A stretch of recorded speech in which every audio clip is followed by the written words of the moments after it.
Smiling when you cross my mind.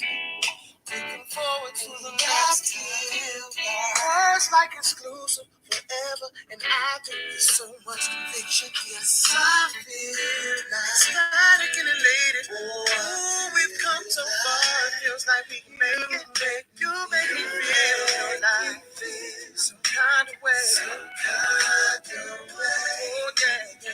You make me feel some kind of good. Some kind of way.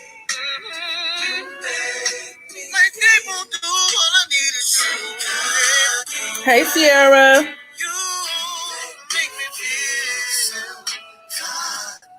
Oh, hey, y'all.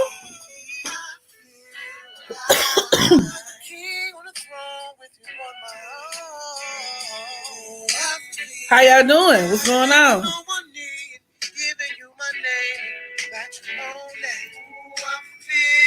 What up? Testimony.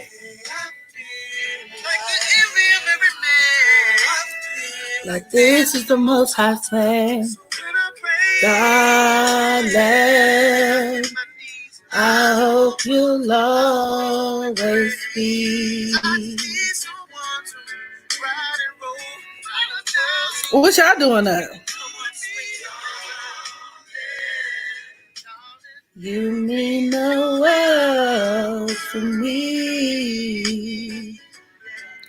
All I want is you, baby.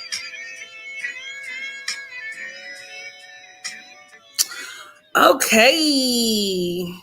Hello, guys. Make sure you, well, I guess it doesn't matter if you hit the like button, but I'm deleting the live later because, you know, part of the reason I wanted to get on here tonight, I have an announcement to make. So I am starting a Patreon.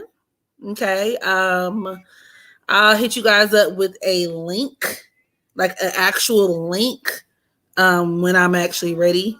But, you know, I was thinking I could maybe kind of take these same style lives and take them over to Patreon. And furthermore, I've been interested in doing a podcast for a very long time. And this podcast, because just in case you haven't noticed, I got hella opinions, you know, in and outside of astrology. I was thinking of having, you know, this podcast be more so geared towards my opinion. So I'm always going to be an astrologer, right? And of course, I'm going to continue to upload on this channel. Obviously, I'm like nothing is changing in regards to that. But I was thinking maybe, you know, I kind of take it in a slightly different direction. So, you know, I'll still be doing lives and a lot of interactive shit, but I might do so for my Patreons. You know, and it's just a more stable platform where you're allowed to really say whatever it is you want to say. I can listen to music, you know what I'm saying, without worrying about copyright infringements. Y'all know I love my music. So it's just a lot of different directions that I'm kind of brainstorming, taking the podcast in. Of course, I'll include a little bit of astrology, but I just want somewhere to run my mouth. So, yeah, I won't be doing lives like this. Not on YouTube. Not on YouTube.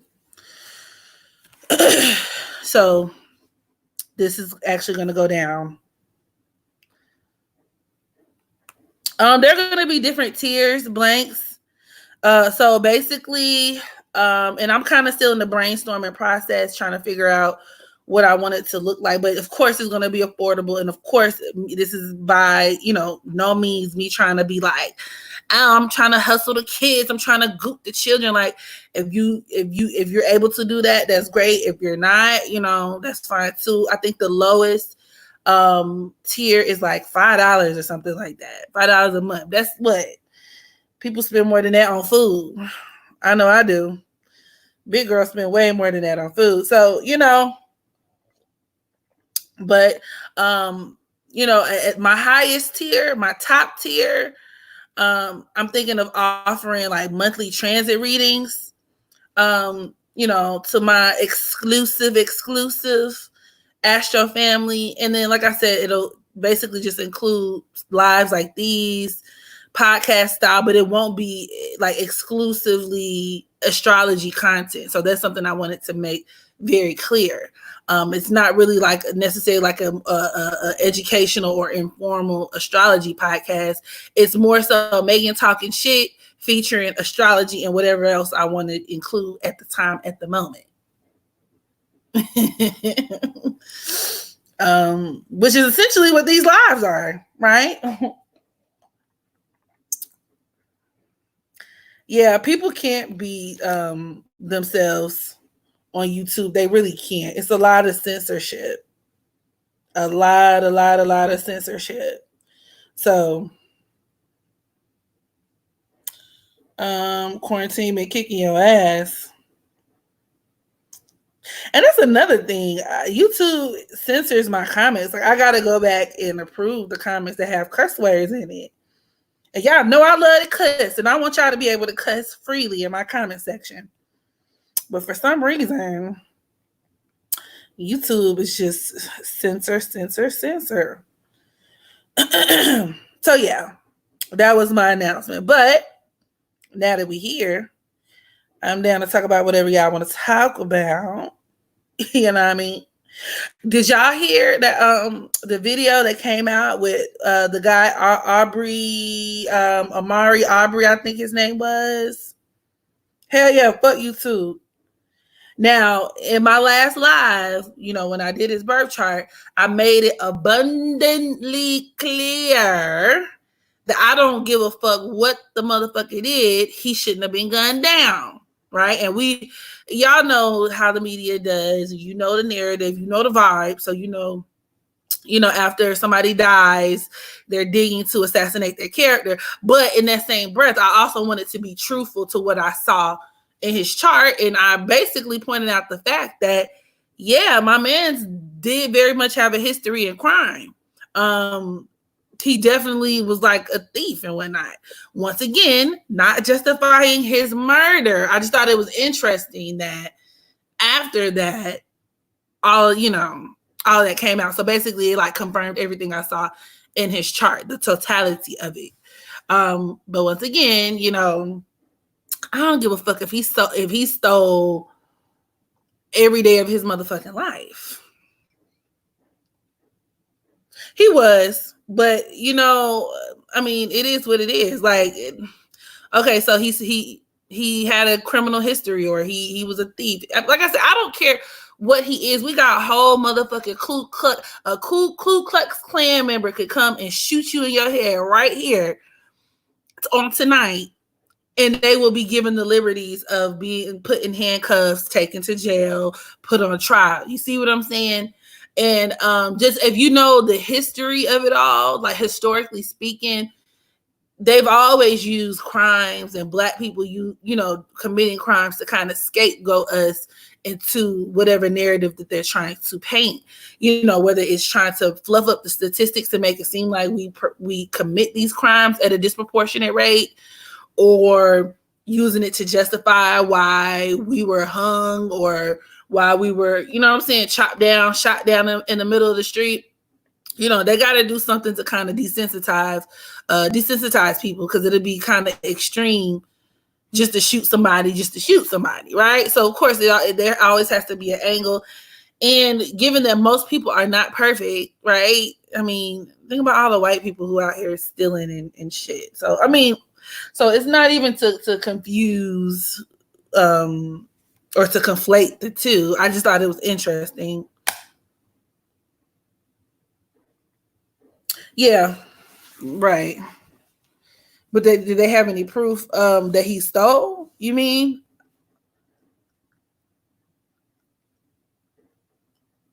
Hey, Problem Fave. I didn't like the way they used the word lynching to make a narrative. What you mean? Oh, like calling his death a public lynching or something? Because, I mean, I understand what they mean or what they meant symbolically. And let's talk about another. And I've touched on this before, and this is not me man bashing. This is just me stating facts. I get really conflicted when issues like this come about within the quote unquote Black community, because I know that more often than not, when it comes to Black women, we're left to fend for ourselves. But then when you look at like Black men being shot down in the street, who are the first type of women on the front line, right? It'd be us. And I don't really know how I feel about that. I don't know how I feel about that, guys. I mean, I'm a human, so the humanity in me is always going to be against somebody being done unfairly, unjustly. But as far as like, I don't know, putting my life on the line, going out of my way, I don't know. I don't know how I feel about that, guys. I don't know. Hey, Famous Nobody. Hey, Marilyn B. I think the situation was unfortunate. Seemed like he was always at the wrong place at the wrong time. He was a Pisces South Node, so that can bring a lot of wait, he wasn't a Pisces South Node. I'm lying. Just kidding. I have to go back and look at his chart. He was actually a Taurus South Node, Scorpio North Node. So emphasis on the crime, but nonetheless. But that Scorpio North Node could also lead to a premature death.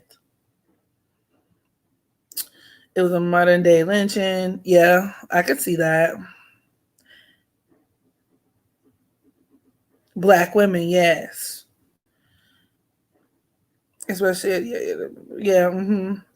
Hey, NYC Black Honey. But yeah, so like I said, I just thought that was kind of interesting. But nonetheless, I'm just very conflicted when it comes to stuff like that, because I just feel like, ugh. Okay, so let's talk about something else. Let's talk about, because I went on a rant today on social media. So basically, just to put this into perspective from an astrological standpoint, transiting Jupiter is in Capricorn and it's conjunct transiting Pluto. And, you know, this could absolutely produce, and it is producing, a love for material things, like basically where people worship the material over the spiritual, people placing a lot of value and a lot of stock, like blind faith in capitalism and things that are very much like worldly based, you know what I'm saying? Status, achievement, reputation, things, recognition. Like I said, people basically pretty much worshiping capitalism is the long and short of it. And even looking at the way that America functions, I mean, we essentially operate like an oligarchy, but I said all that to say, I've been noticing I guess you could say an uptick in the number of people who are celebrating like celebrities just for being rich, or like the rich just for being rich. You know, I keep thinking back to the announcement that was made about Kanye West being a billionaire, right? Everybody in their mom was like, yeah, man, Kanye, hell yeah, congratulations, yeah, he a billionaire. Rockefeller got 2 billion. Oh, Jay-Z a billionaire, hell yeah, billionaire.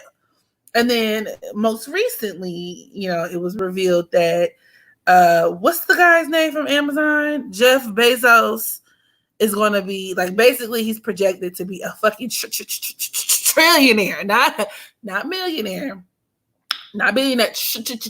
Like, I don't even think your mind can comprehend what the fuck a trillion is. But he's projected to be a trillionaire by the year 2026. And, you know, just as I expected, it was a lot of people, a lot of niggas, you know, hell yeah, y'all just mad because y'all not trillionaires. Yeah, hell yeah, get money. Oh, hell yeah, can I borrow $10? Hell yeah, that's what's up. And I'm like, wait a minute. Now, given that we are in the age of Aquarius, right? Transiting Saturn is in Aquarius, granted. It's retrograde, so it'll be going back to Capricorn in a minute. But nonetheless, my issue here is we're supposed to be all about overthrowing pre-existing traditions and structures that are no longer working within society. Why and how in the fuck, especially as a Black person, can you fix your mouth to big up, to praise, to congratulate somebody for making 50 million bajillion quadrillion times the money that, like, you will never see this type of money in your life. And it's not even coming from a standpoint because niggas love the whole, oh, you just hating, y'all just hating, you just mad. It's bigger than that. It's really speaking to the fact that, like, I don't really think y'all understand this. Like, I don't think y'all understand the way, like, what society we live in and the way society works.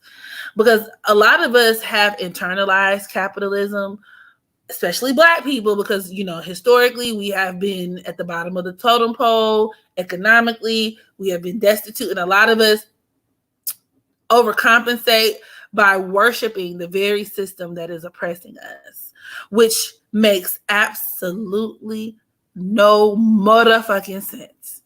And it leads me to the conclusion that a lot of y'all are not necessarily upset at oppression. It's not like that you don't like oppression. Y'all just want y'all turn at the top. Well, I got news for you, sweetie. Okay? Let me tell you something, sweetie. You will never be at the motherfucking top. If you're listening to this podcast or this YouTube channel, you're probably never going to be a millionaire in your lifetime. It just is what it is.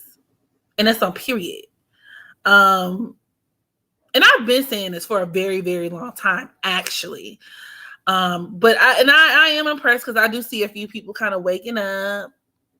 My girl is told by Kenya did a really good video on this today. But at this, because I've literally been saying this.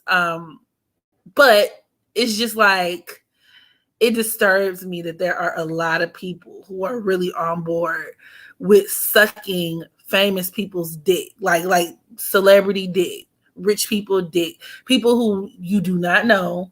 They do not know you. And literally their ability to thrive in this economy is predicated upon your oppression. Them having is predicated upon you going without. That is so fucking sick and disgusting to me. Now I'm going to read these comments.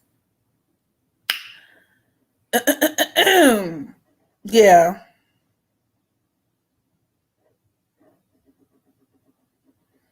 Niggas are weird as fuck. Literally, no one needs all that money. Agreed. Meanwhile, the rest of us, our job is correct, Angelica. And that shit is so fucking weird and disgusting to me. Friendly request, family, to please hit like button for it. Oh, thank you. Right. What can you do with all that money? Exactly. You just talking about this, Marilyn? Why can I waste money on on today, some bullshit, then make more? I can't even be buried with all that money. Exactly. There's no way there should be poverty, homelessness, debt, or world hunger.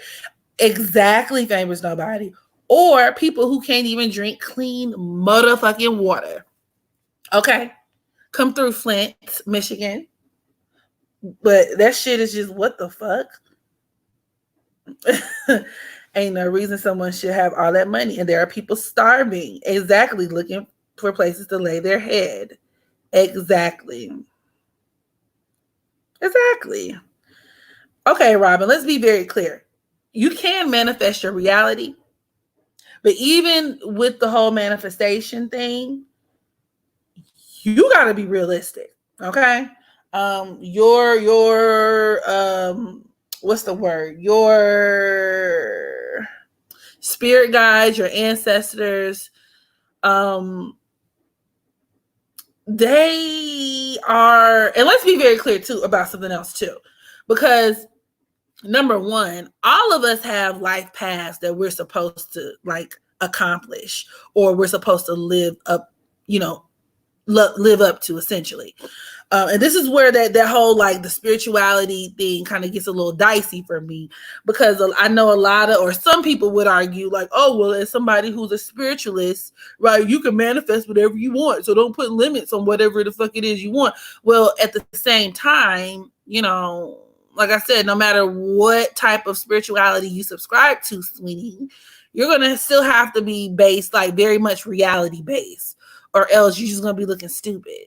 And statistically speaking, you have a better chance of like literally dying piss poor, broke, dead in the street with nothing to your name than you do being a fucking million, billion, trillionaire. And that's just the way that our system is set up. So I don't give a fuck how much manifestation you do. Now, can you manifest abundance and, you know, like success and all of these things that are very much subjective and mean different things to different people? Absolutely. Okay. And this is also not me saying that everybody's doomed to be impoverished for all of their lives. I just really want to reiterate and bring home and harbor on the point that, like, I don't think y'all understand how uncommon it is to be that motherfucking rich. And the whole goop is that they try to like make it seem like it's super common, but it's not. When like, it's not a matter of like, oh, are you thinking optimistically or pessimistically?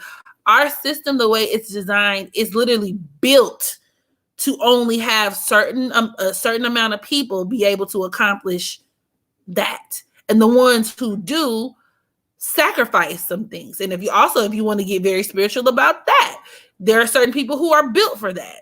Okay. The people who are rich as fuck, wealthy as fuck, we're talking multi-million, billion, and trillionaires, all have one thing in common, and they are horrible people. You do not make that amount of money, and I ain't talking about your 6-figure salary. I'm not even talking about a person who may have $1 million, even though that is, you know, most of us ain't even finna just sit up here and come up on $1 million like that. But still, okay, even with me being generous, people who make hundreds of millions of dollars, billions of dollars, trillions of dollars, do so at the expense of other people.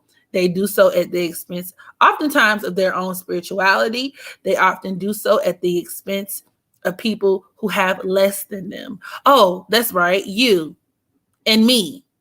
And you want to know how I know?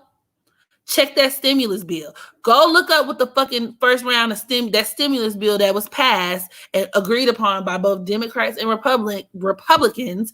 Go see what was all included in that. Okay, because they just threw your ass a measly $1,200. But whole time, all of these banks, all of these motherfucking multi-billion-dollar industries were getting paid and payouts to the tune of, I believe it was $1 trillion. Okay. And you got a little 12. You got a little 1,200. They broke you off a little 1,200. You know, that's a crumb. That's less than a crumb. We live in an oligarchy where corporations are valued before people. And if a fucking pandemic isn't enough to show you that, okay, I don't know where you are. I don't know what's going to convince you of the fact that a person actually has their, like, literally the rich get richer and the poor get poorer. If a person whose wealth accelerates beyond fucking belief, a person who was already criminally wealthy, you know, right? Because we're talking a person who employs people. They have pretty shaky, like, what do you call it? Like union labor practices. You know what I mean? These are people who probably don't even pay their fair share of motherfucking taxes. And he's thriving, and he's actually projected to be a fucking trillionaire. If that doesn't tell you what the fuck we're dealing with, I don't know what. But what a lot of people do, once again, Black people, destitute people, people who are marginalized, poverty stricken, just as a people, as a collective, we tend to kind of put these people on a pedestal, especially if they look like us. Don't let them be Black, right? We'll praise the fuck out of a Black billionaire or millionaire, and thinking that if we praise them, Maybe one day we'll be like them. Well, I also have some news for you, sweetie. You won't. Sweetie. Get into that.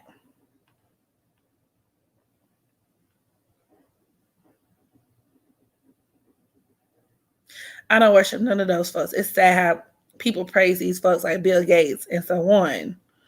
Or Oprah. They're all sellouts and don't give a damn. And that is correct. Everyone's goal is to be very rich, which is okay, but not realistic. That's not everybody's goal. That's not my goal.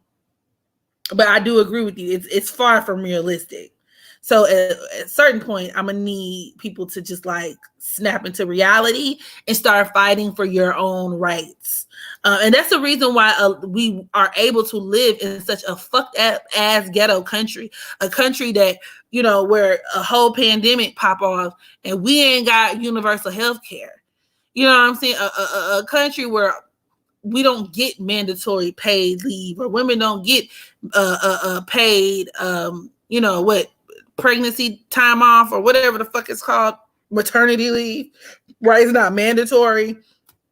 I mean, we live in a country where all of this shit is happening and nobody gives a fuck because we're too busy identifying with people who don't give a fuck about us and with people who you will never be in their position. Never. So that shit blows me. I think they do that to hide their jealousy and insecurities. I saw that at my last job with black men. That's beyond greed. I personally wouldn't feel comfortable with all that money. Exactly. I have enough money to feed a village, a medium-sized country, and there are people who are dying. There are people who have no food. There are children with no food to eat. People who living from pillar to motherfucking post. Why can't we be a millionaire? You can't be a millionaire listening to me because the statistics are not in your favor. What are you going to do to be a millionaire? You sound like NBA young boy mother when she was cussing the internet. I'm trying to tell you, it makes me angry. I'm like you, Angelica. I don't want to be rich. I just want to live worry and debt free. Let me speed these comments up because I'm all the way behind. Jeff Bezos is not a trillionaire at the moment, Lilith, but there was a story that came out that actually projected him to be one by the year 2026, 6 years from now. And I don't give a fuck if it's 6 years from now, 6 days from now. I don't give a fuck if he continues to be a billionaire. We got a motherfucking problem. They have secluded themselves to the elitist groups and don't exactly. I don't care if there's no trillionaire yet. The problem still exists. I think poor people don't even know how large the gap is. Yeah, definitely. Working people don't even know what a billion is, which is why they think the lie that someone, that she made $1 billion in 3 years. I just, I hate when news outlets are announcing now we're going to see y'all the next person to become a trillionaire. Exactly. Who cares?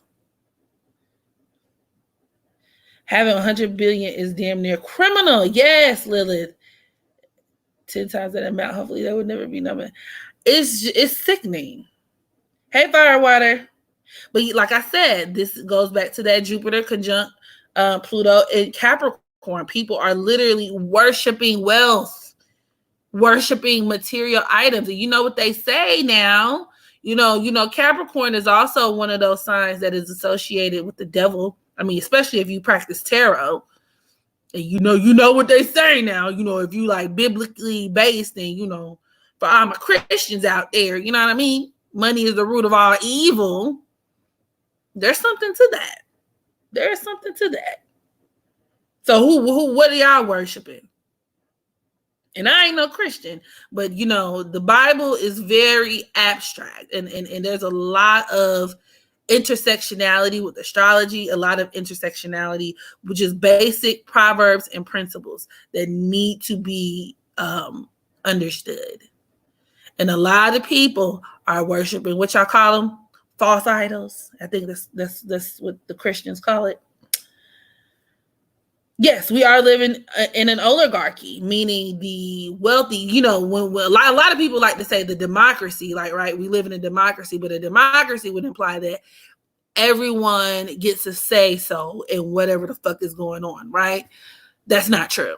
So a Harvard study actually showed that our society actually functions as an oligarchy where you have the people who are in power. So the corporations, people who have money, people who have the money to buy out these politicians. Those are the people who are having their voices heard, right? These corporations, these entities, these businesses that are getting trillions of dollars during a motherfucking pandemic while you and I are waiting on that little 1,200. And ain't it funny how when the minute we got that 1,200, folks was telling us how to spend it. Well, I don't want to see, you know, on social media, I don't want to see nobody spending it on this. And, you know, y'all need to invest your money. Bitch, don't motherfucking tell me what the motherfucking invest my motherfucking measly little $1,200 on when you got the Pentagon who done lost, how much was it? Like $1 trillion or some ungodly amount of money. Your own government can't even account for what the fuck they do with their money. Bitch, you don't even know what the fuck your taxes going when you pay them, ho. But you want to tell me what the fuck to do with my shit? I think the fuck not. I think the fuck not. And it all goes back to, once again, this kind of internalized sense of capitalism where it's almost like we take on that brainwashing, the conditioning to hate the poor, to hate the oppressed. And here you are, one motherfucking paycheck away from oppression, trying to tell the next motherfucker what to do with their motherfucking piece of crumbs. But whole time living under a government that, I mean, we're talking wealthy people who don't even, people who are motherfucking billionaires, y'all, who do not, you and I pay more taxes than they do. But you want to tell me what the fuck to do with my little piece of change? You want to fuck to tell me, you know, the same people who get mad when folks get food stamps, right? Or people scam. Well, you know, oh, they scamming, she hustling this, she hustling that, she getting over on the government. People milking the system. Bitch, I better milk the motherfucking system, bitch. That's the least I can motherfucking do. Cause you got all the white collar criminals at the top. And these are the people who are going undetected and who are robbing us blind and who are living life, passing laws and regulations that are to our motherfucking detriment. But y'all want to police me and the next person and the next poor motherfucker on what the fuck to do with they shit. Get the fuck out of here.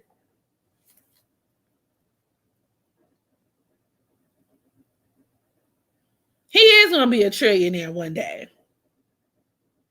Yeah. And we feed his pockets 24/7. Of course, most celebrities are not billionaires, but they are millionaires and multimillionaires at that. And that even in and of itself is a problem. If you ask me, anybody who has more than, I would even say more than $5 million, we need to be looking at you like, what's the tea? There's no reason why you should have more than $5 million just chilling. Period. Money isn't evil. People are. Slippery slope. Money is the root of all evil. And the love for money is the root of all evil. Celebrities sell their image and people, You always feel uncomfortable giving money to the church. Girl, I almost said something crazy. Let me relax. I'm going to chill. Exactly. Where my 1,200? Period. Run that shit. That's the least you can motherfucking do, bitch. And you ain't finna tell me how to motherfucking spend it. I pray to God, please free me from the shackles of poverty. I'm tired, okay? All the people who have that money isn't everything mentality are beautiful. Clock in my pockets like they clock in my pussy. Exactly. Girl, hop up off of my pussy. Like, I cannot tell y'all how many people on my timeline on social media I saw, oh, y'all excited to get that little 1,200. Y'all excited. I bet you folks gonna take that and spend that on some shoes. Y'all, it's for essential items. Bitch, it's for whatever the fuck I think it's for. How about that? Okay? And if you don't need yours, here's my number.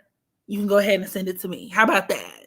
But once again, internalized hatred of people who are already oppressed to begin with. Like you making yourself stand out.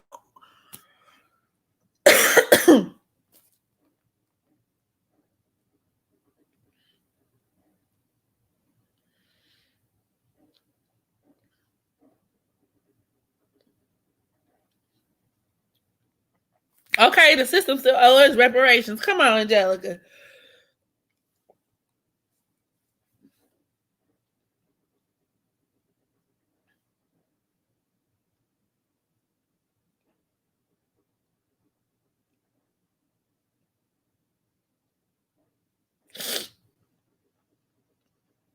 What conjunction tell you you're gonna be a millionaire? Well, I'll tell you what. Some very prominent money aspects in astrology are, I think I said this before, but Venus, like a Venus sextile Jupiter, Leo in the second house. If depending on what condition your sun is in and where it's placed, it's typically pretty good for money. Scorpio in the second house or having Pluto, once again, if not negatively aspected in the second house, is excellent. Venus sextile and Pluto or something like that. Any Uranus placements, Venus in Aquarius, Venus sextile Uranus, Venus trining Uranus are typically really good placements for money, amassing lots of material income. Of course, Taurus, right? So having like your Venus. I think Candy from Real Housewives of Atlanta had her Venus. I think it was conjunct her Jupiter in Taurus, right? Excellent for making money. But still, you can have all the indicators of money and wealth in your chart. That still ain't gonna make you a millionaire necessarily. Not necessarily. That's why I say it can get kind of tricky. Money definitely makes people evil, right? Most people in their business are gonna fail. Mm-hmm. Exactly. I'm abundantly blessed. And I want to live a life that's comfortable. I don't even want to be a millionaire. Y'all, if I can make a 6-figure salary, I'm doing excellent. I'm doing fine. I'm fine.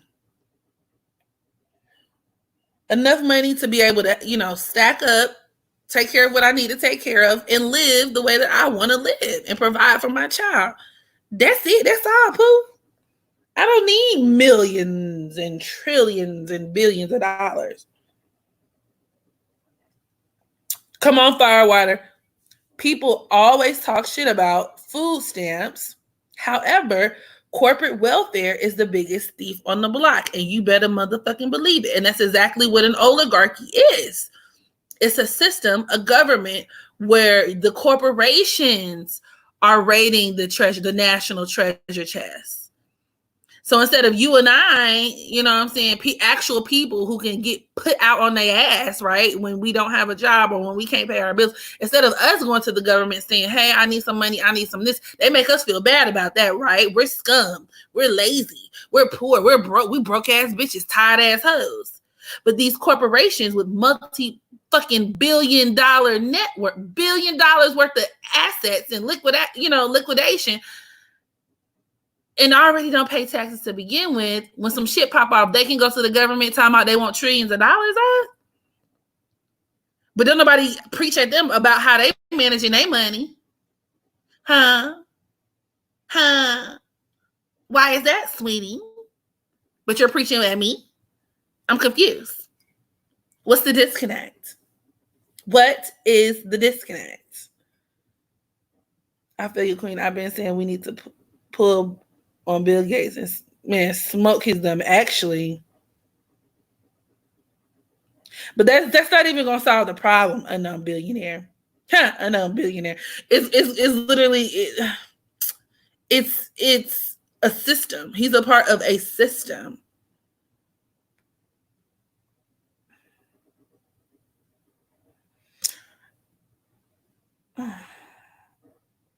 Having your moon in opposition to your north node doesn't necessarily mean you're going to have an unhappy life.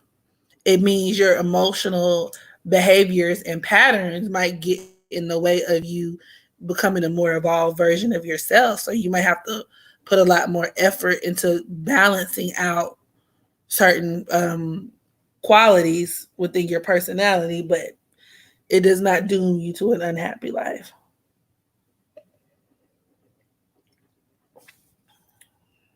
Yeah, Mars and Taurus is depending on how it's aspected, could typically be good for that. Yes. Mercury and Mars in the second house. Mars in the second house is typically good for making money, but it can also cause you to spend money really quickly too. These are people who got money that burns a hole in their pocket. So yeah, you can make money, but there could be a tendency. These are like the quintessential impulse shoppers, or people who make kind of reckless and irresponsible decisions with their money.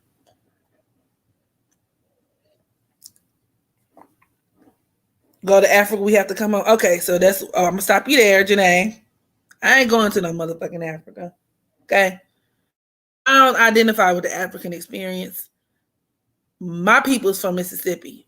I don't know nothing about African. And that's another debate I kind of got into earlier. And I think we've kind of touched on this during this live, or not this live, but a previous live, where I was talking about the intersectionality and the relationships between basically descendants of American chattel slavery, so Black Americans, and then your native Africans.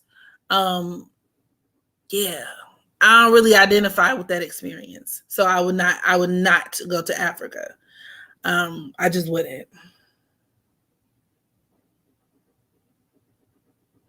And I actually got into a really heated debate with a close. She's still my friend. And I fuck with her because we can kind of have different perspectives. But we got into like a really big debate because she's actually Caribbean. I can't remember exactly where. Like, I think it's like the Virgin Islands, maybe, kind of. I'm not sure. I can't remember. But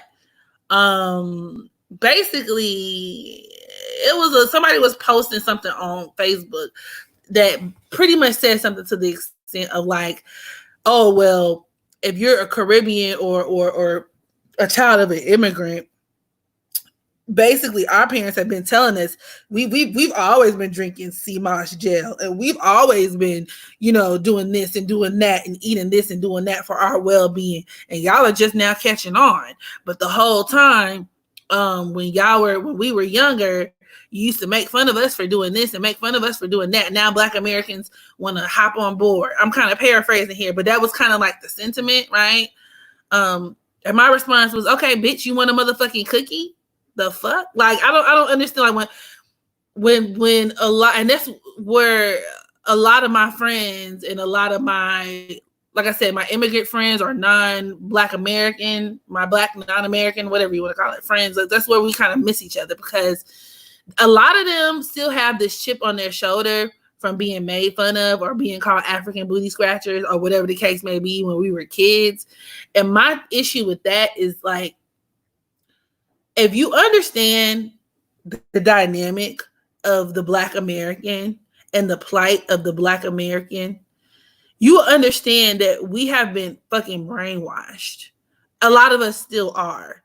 So you got a group of people who our ancestors, our descendants, and I mean, we ain't even got to go that far back. Like, I mean, to be real with you, 100 years ago, historically speaking, is not that long. You know what I'm saying? 200 years ago is not that long ago, where it's like, okay, our ancestors were stripped of their culture, stripped of their customs, stripped of their tradition. So the only thing we really have to identify ourselves with is going to be in proxy to whiteness, white supremacy. And then you have children who hate themselves, Black children who hate themselves. So the teasing and children being evil to one another is rooted in anti-Blackness.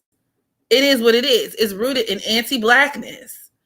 So when it comes to like the immigrant kids, like be it Caribbean, be it African or whatever, where they get upset with like, oh, well, they were making fun of us. They were calling us African booty scratchers.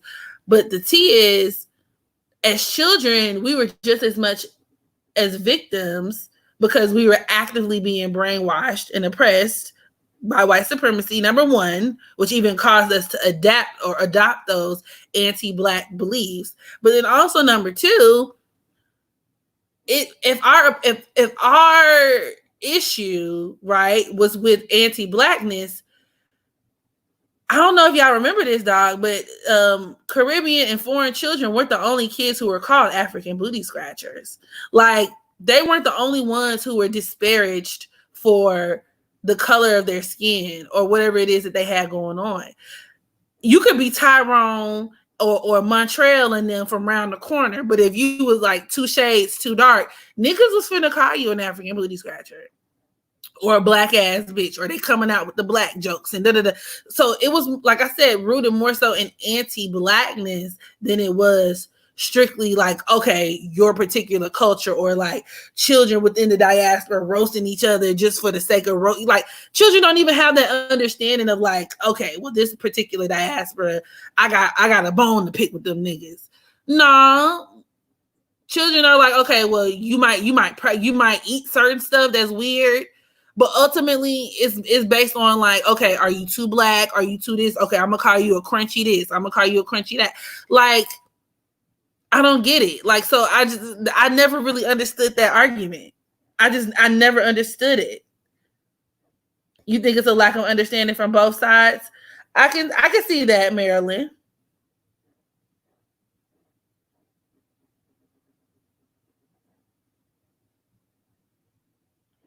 I just remember if you look extra Afrocentric, they was on your ass. I'm screaming at the emphasis on the ass, on your ass. But seriously, like, I mean, all kinds of jokes. They hitting you with this and that and that. I mean, goddamn, like Black, especially Black kids. You went to a Black school, you had to know how to defend yourself, or you French toast. Stick a fork in you. You're done.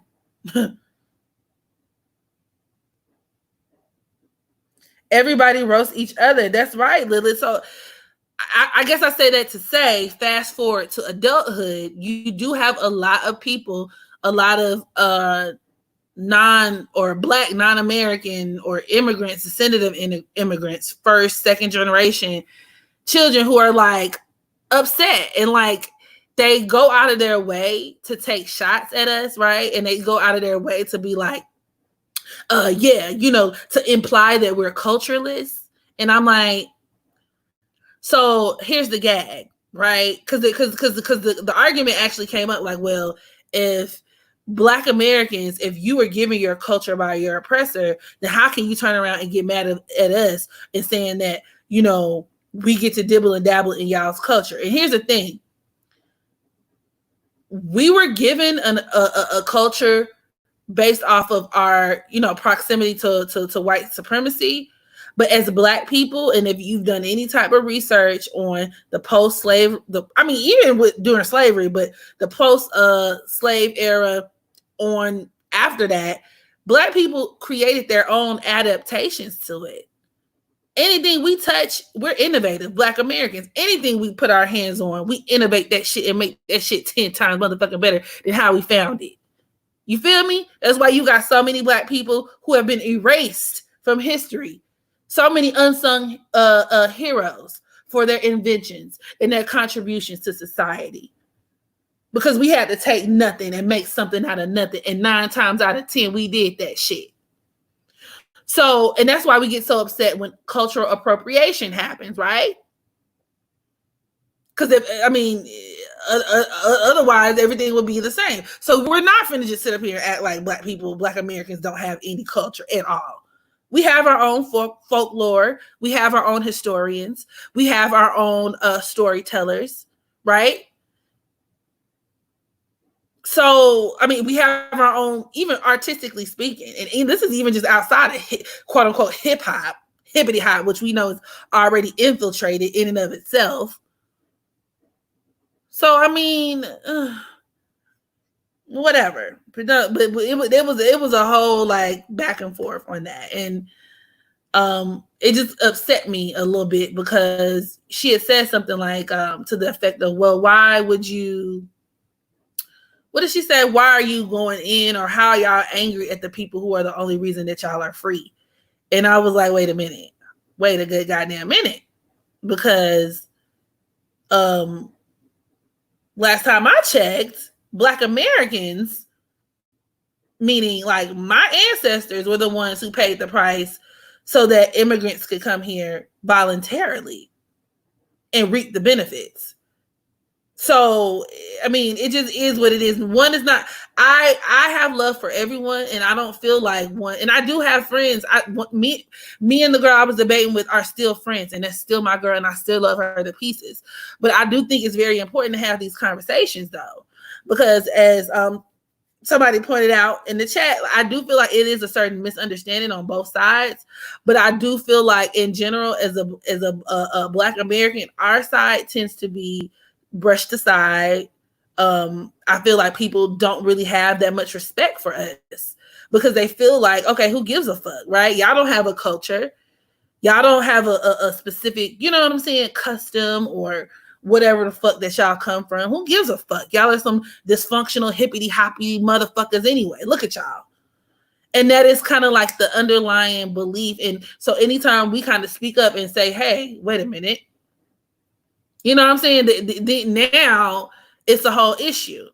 When it comes down to paying homage, I love reggae music or dance hall music. I love Nigerian food. I love Ethiopian food. I mean, we can just go on and on about the different customs and different cultures and just different cultures within the Black diaspora that I personally appreciate. Be it the music, be it the slang, be it the food. And I can properly accredit that and show my love for it and appreciation for it and respect it. And respect people's rights to gatekeep that, right? Because a lot of people feel, especially, you know, Caribbean people feel hella strong about their culture and their pride. I had a roommate in college tell me, she was Jamaican, and I asked her how, because I went through a phase, y'all, where I wanted to be Jamaican. So be it. I wanted to be Jamaican. So motherfucking be it. And I was like, can you teach me how to speak patois? And she said no. I said, oh, well, damn, bitch. Why? I was like, so is it something like, you know, you gotta know how to, like, I gotta be a part of your tribe to speak it or something?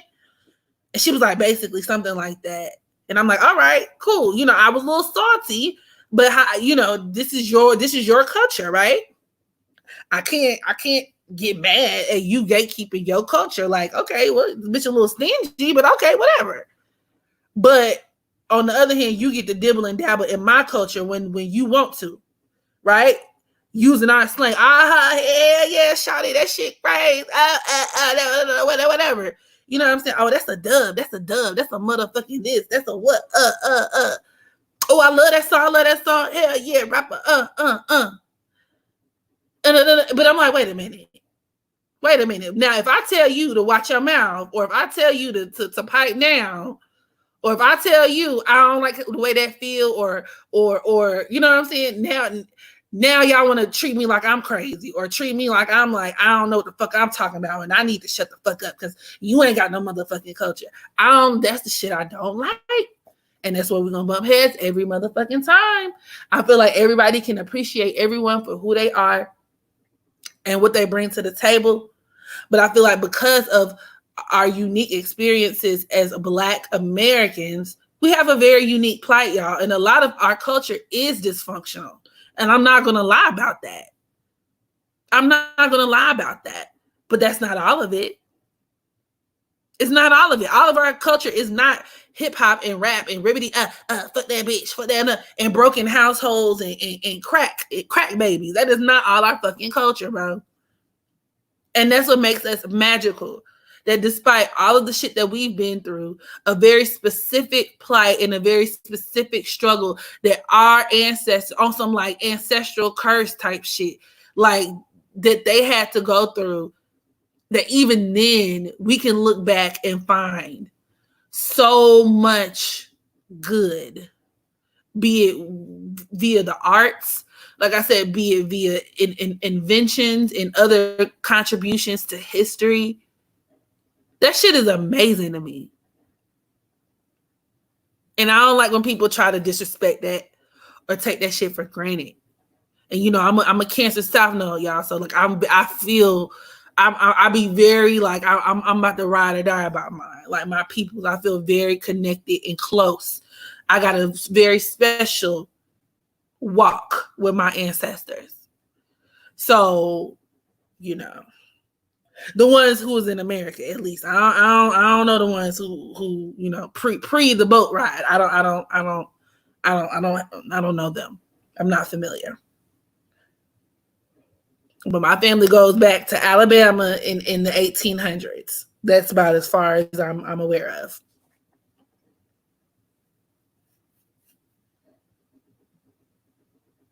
She said it's not that serious. She could have touched you, but okay, exactly. I'm like, maybe it's something, but I thought it was maybe it's some, you know, I'm not familiar with. Like maybe it was a secret code or some shit. I don't know. Like she was doing the most. Like maybe she had a little pressure, but you couldn't tell me I wasn't a dance hall queen. I was baby, gotta feel the same. I don't wanna play. Yeah, no game. Bullet. You can tell me I wasn't Jamaican. I fuck with that shit so hard.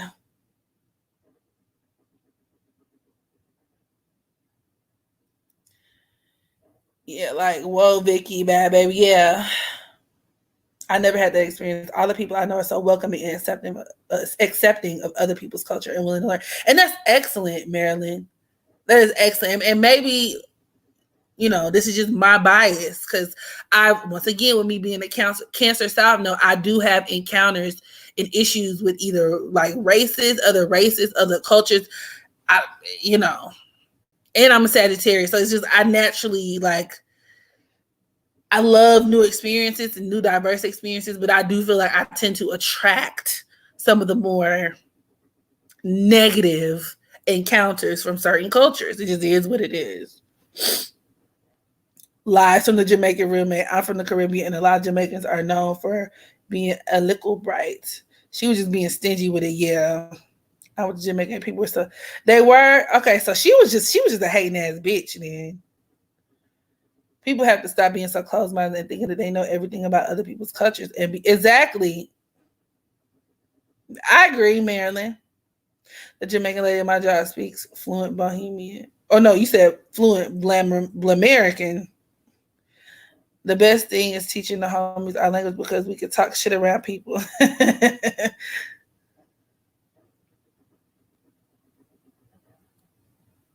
I did my ancestry DNA and it traced my roots back to Benin, Togo.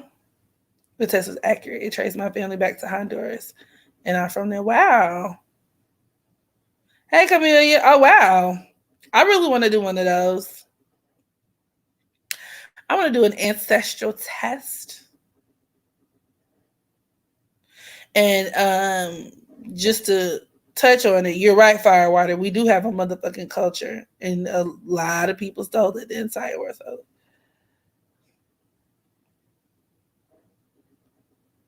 A lot of respected pillars in the African American history actually identify with the African heritage. A lot of people do, but a lot of people don't. And I'm one of them that don't. And I think the disconnect is, like I said, it's just culturally, it's just not there. Like you don't. There is a distinction. Like I'm aware Africa is a huge continent, so maybe it varies within country to country, but they do not look at us like, oh, My brother, come here. Like, they be like, bitch, you're a fucking African American. Get the fuck out of here. And I be looking back at their ass like, yeah, you right. You get the fuck out of here. Like, I don't, but whatever. American culture is Black culture. Everything about America is built off of whom? Black. And that's on period. That's on period. I ain't got no call-in line, Firewater. But maybe I should. Maybe that's what I should do. That'll be a part of my Patreon as well. We can do like an interactive thing to where I, present a topic and y'all can call in.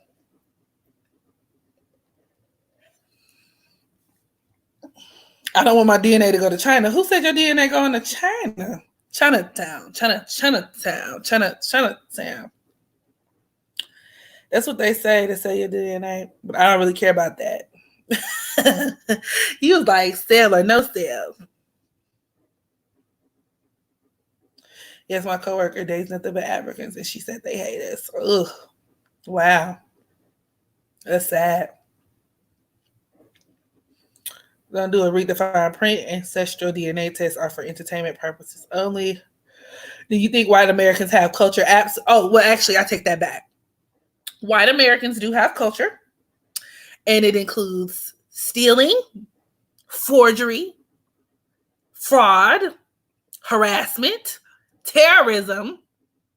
What else? What else? Raping, pillaging, everything that you can associate with like negativity. Lucifer, that Luciferian energy. That's white people's culture. And once again, I hate to be that person to be like, oh, I got white friends. I got, because I sound like one of them, but it's true. I don't really have an issue with white people individually, right? I can meet a bitch named Sarah. I can meet Becky tomorrow and me and her be good friends. But in order for us to go anywhere with this friendship, I need you to understand and I need you to be willing to admit that your ancestors are pieces of shit. And if there is a hell, they should be burning in it right now, roasting like a motherfucking Publix rotisserie chicken. Lemon pepper. Okay. That you come from a group of people that are trash, cultureless pieces of swine. And that you are actively willing to advocate for the right thing, which means relinquishing some of your privilege. If you white, you can do that. We good. We good to go. We good to go. I ain't got no problems with you. And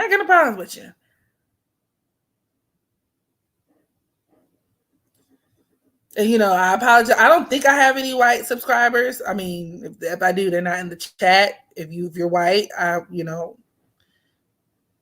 love you, but your grandmama ain't shit. Fuck that hoe. And your great granny, and your great great granny, and your great great great great granny. Fuck them hoes, and your great great granddaddy, and your great great great great great. They weak as shit. You come from a weak ass bloodline. If you can admit that, we good. You might be a good person. So maybe on an individual level, you ended the generational curse. You know what I'm saying? Maybe that weak shit stops with you. But your family weak as shit. And you got to admit that. If you're white, you need to admit that. In order for me to fuck with you. And that's on what?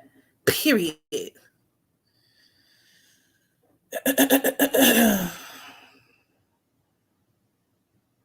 Destruction and lies. It definitely differs from country to country. I know Nigerians they know a lot. Yeah, they are very prideful and arrogant. Yeah. But my family is Liberian, and the first time I heard of that was, well, that makes sense. I know Nigerians are arrogant. Yes. In college for my Black American friends. I don't condone that. And lying.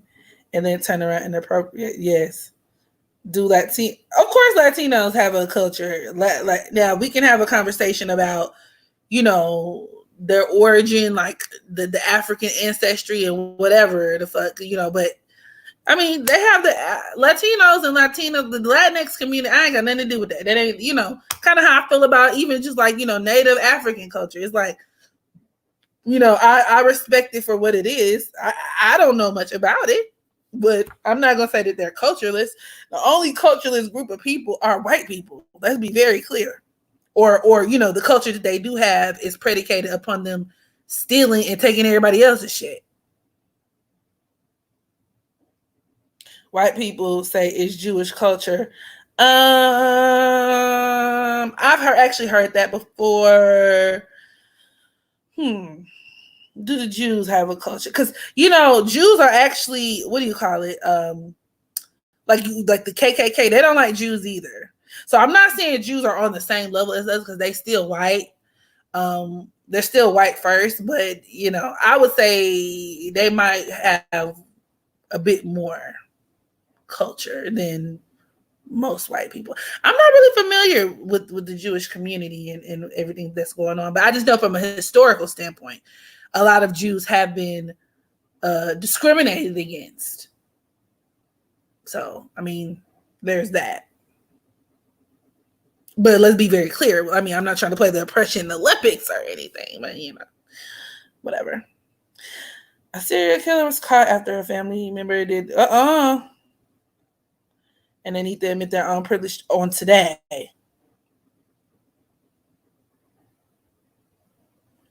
Can I bring my white friends on? Yeah, I could reach out to because I have one friend in New Jersey, so she is very much like of the white American experience. But the second white friend I had, and granted we're not as close because we don't talk every day, but she's German, so she's from Germany, and so even though she's white or European, I will say that friendship really opened me up, and it gave me a different vantage point of life because.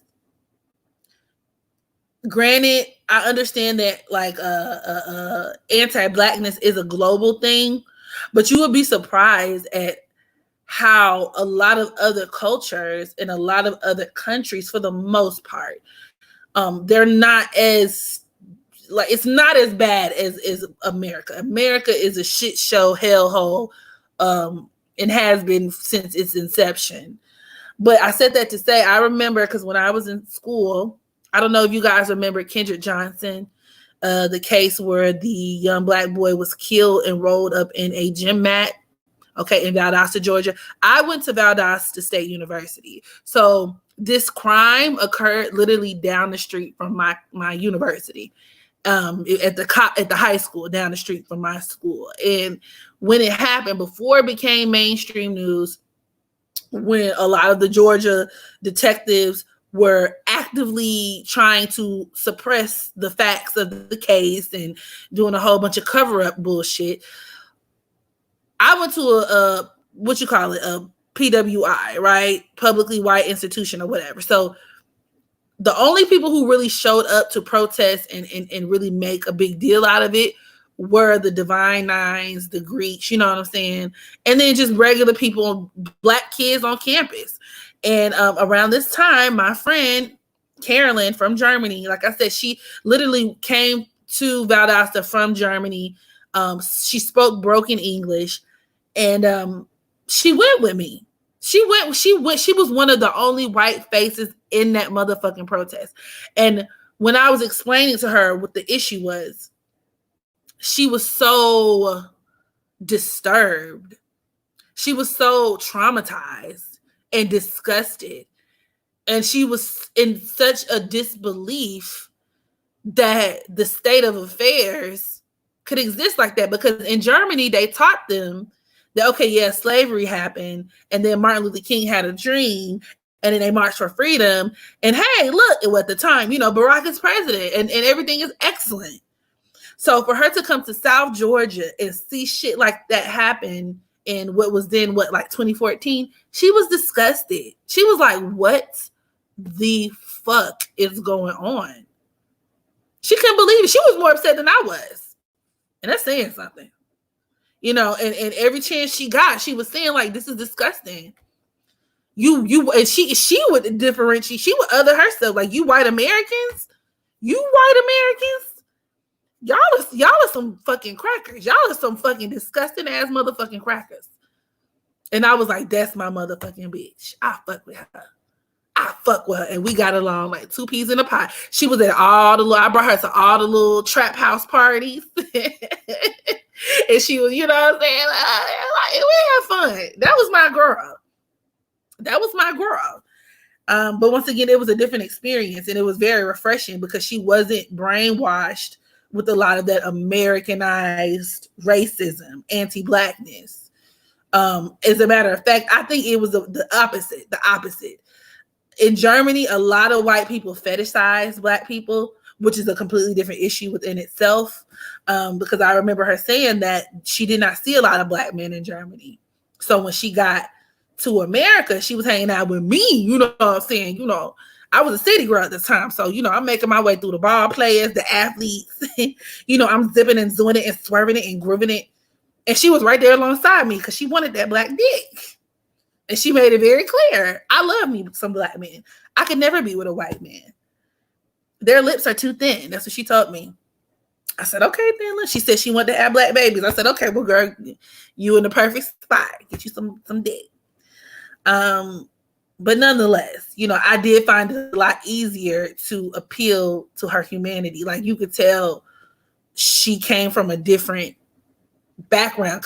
And then I think even one time she actually was getting ready to go to a party with me. Like I said, she was the most ghettoest. By the time I got done with her, she was the most ghettoest motherfucking German you ever seen in your life. Okay. Redhead, everything. But she was getting ready to go to a party with me. I was about to slide through one of the trap houses, one of the spots. You know what I'm saying? And so I was like, get dressed. I'm finna come pick you up. We finna go to Woot the Woot, girl. They got all the fine such and such out. So she getting dressed. Her roommates were white girls, right? White Americans. And she said that one of them asked her, like, where are you going? And she was like, oh, I'm going to such and such, right? And they were like, do you know who's over there? And she was like, what do you mean? They were like, only Black people go over there. And she was like, okay, and my best friend is Black. And they were just like, oh, But she told me, she came and she told me, it was like, what the fuck was that about? Like, even that was she was so clueless because she wasn't from America. She was like, why the fuck would they say something to me? Like, why would they say that to me? She was like, I was ready to swing. Well, she didn't say it like that, but she was just like, I wanted to punch her in her face. Like, why would she even make it a point to say that? And I'm like, because these hoes is racist. So go back and tell all your friends in Germany what the fuck we dealing with. Because this is what the fuck time it is. You know what I mean? So, whatever.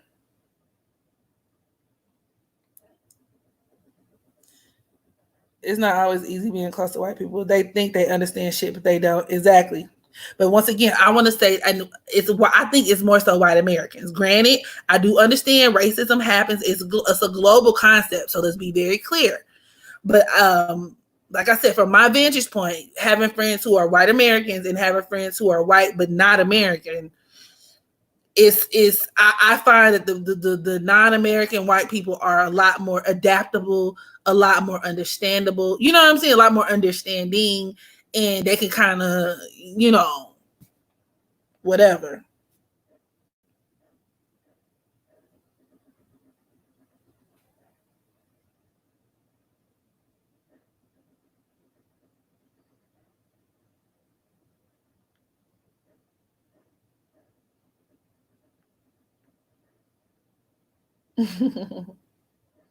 Nothing like a BBC, honey. Okay. Oh yeah, I turned her all the way out. I know when she got back to Germany, they was like, "Who the fuck are you? Like, who are you?" And she had a big booty too for a white girl. She had a real big butt. So every time I took her somewhere, niggas was choosing. You know how these niggas do. Like, hey, bro, put me on your friend. And white Americans be the main ones thinking the whole world is brainwashed and blind to that government's propaganda. We do keep in touch. Actually, when I had my daughter, because she likes to make clothes, so she made her a dress. And then she came over here maybe twice. Like she came back to the States twice. And then we hung out. And then, we keep in touch. She's a Libra. I love Libras. But so we keep in touch. I didn't need to hit her up though, because I haven't spoken to her in a minute. But this is understood. Like that's my girl. I'm supposed to be going before the Rona happened. Anyway, I was supposed to go to Germany because she's like South Germany. And she taught me all the curse words, like what was it? What was it? Scheisse. She taught me how to call bitches and hoes and shit. I loved her so much. Like we went through so much stuff. Like, oh my God. She was just a ride or die. And it really opened my eyes to like the fact that like I did not know I could love somebody this much who looked nothing like me. And that's because she wasn't a white American.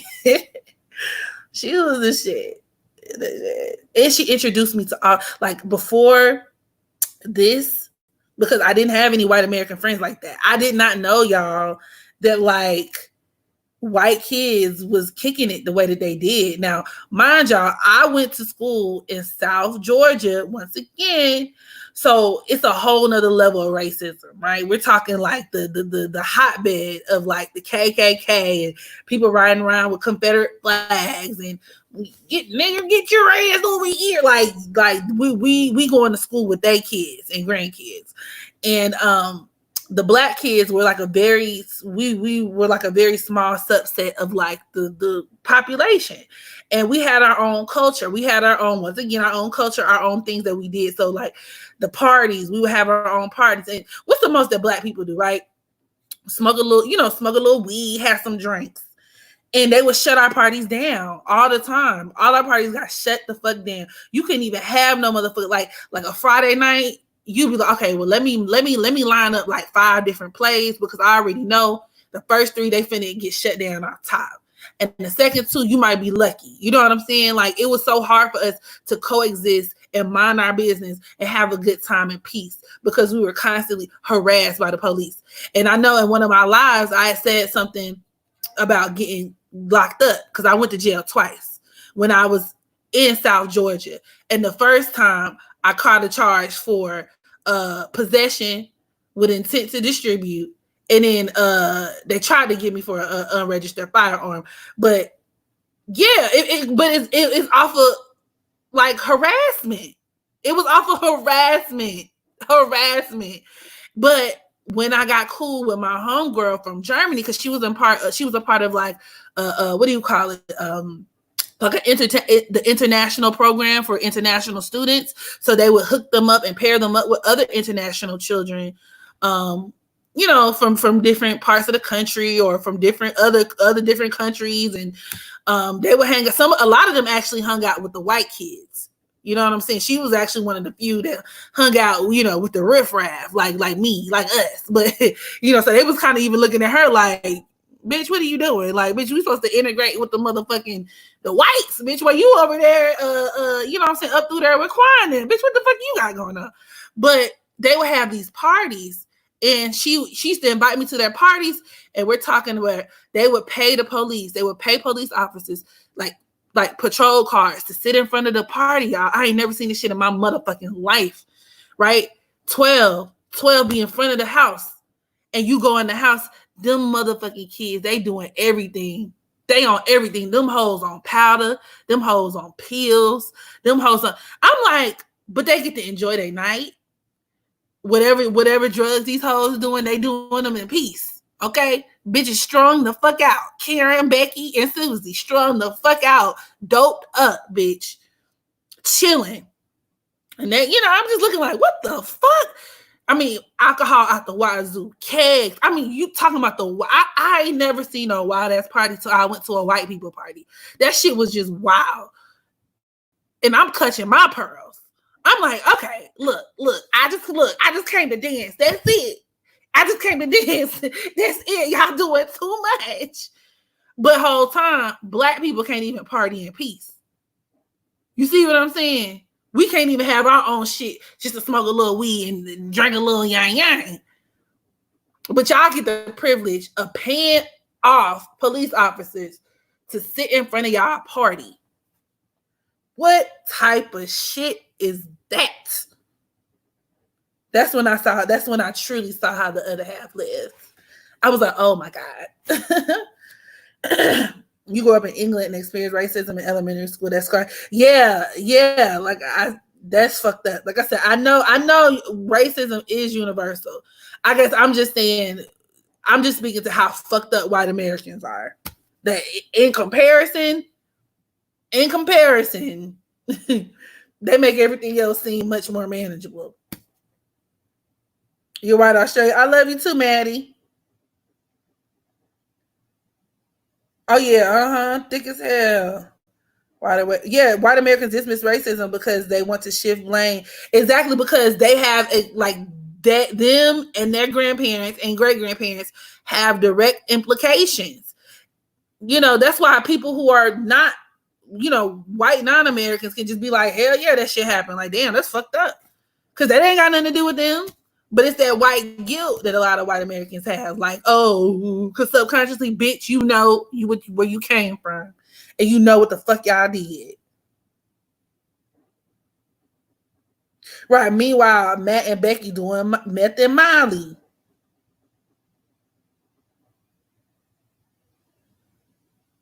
Knowing how to admit, I wouldn't dare try to fuck with them. And so I'm trying to tell you, Blanks, you get your ass hemmed up. When I tell y'all, and the T was, and I'm telling all my business. I'm glad I'm finna delete this live. I'm glad I'm finna Major Megan. So they part as far. You party with white kids, it's a scary sight, okay? Going to jail in the South, unique. When I tell you, whew. Cause okay, I'm glad I'm finna delete this live. I'm glad I'm finna delete this live because I'm telling my business. But yeah, so the drug charge that I got was the gag was I was still with my daughter's father.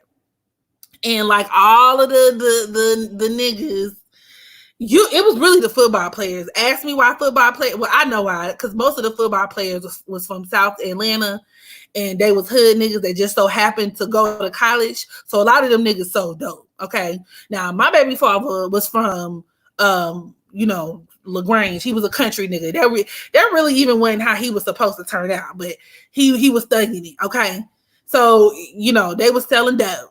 Okay, and they love guns. That's just what they would do. They love guns. They was, they kept some pistols and they would do little weird shit. And especially after he ended up getting shot, so he kind of felt like he had to keep a pistol on him and whatever.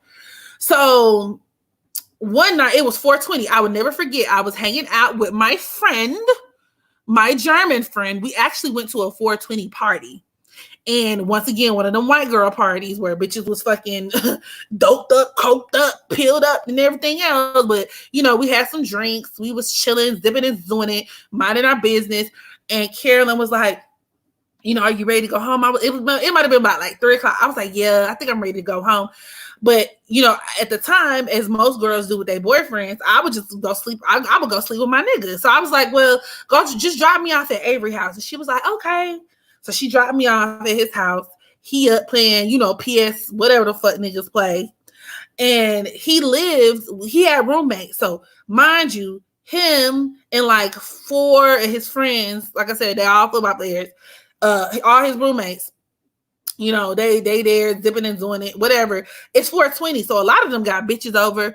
They moving work, you know what I'm saying? They, the business is very profitable during this time. It's 420. Now he had one roommate who, and actually his best friend who was out on the town as well.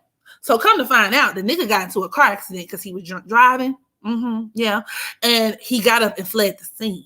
And, the police, or when they have an accident, when an accident happens or whatever, and it's a vehicle with nobody in it, they're gonna trace the tags back to the address.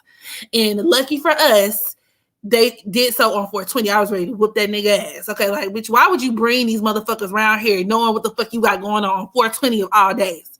So I'm laying in bed, right? Because I thought I was gonna get some dick that night. I didn't. Okay, long story short, I'm laying in the bed. I'm like, okay, I'm finna go to sleep. last thing I knew when I closed my eyes, my nigga on, playing the game.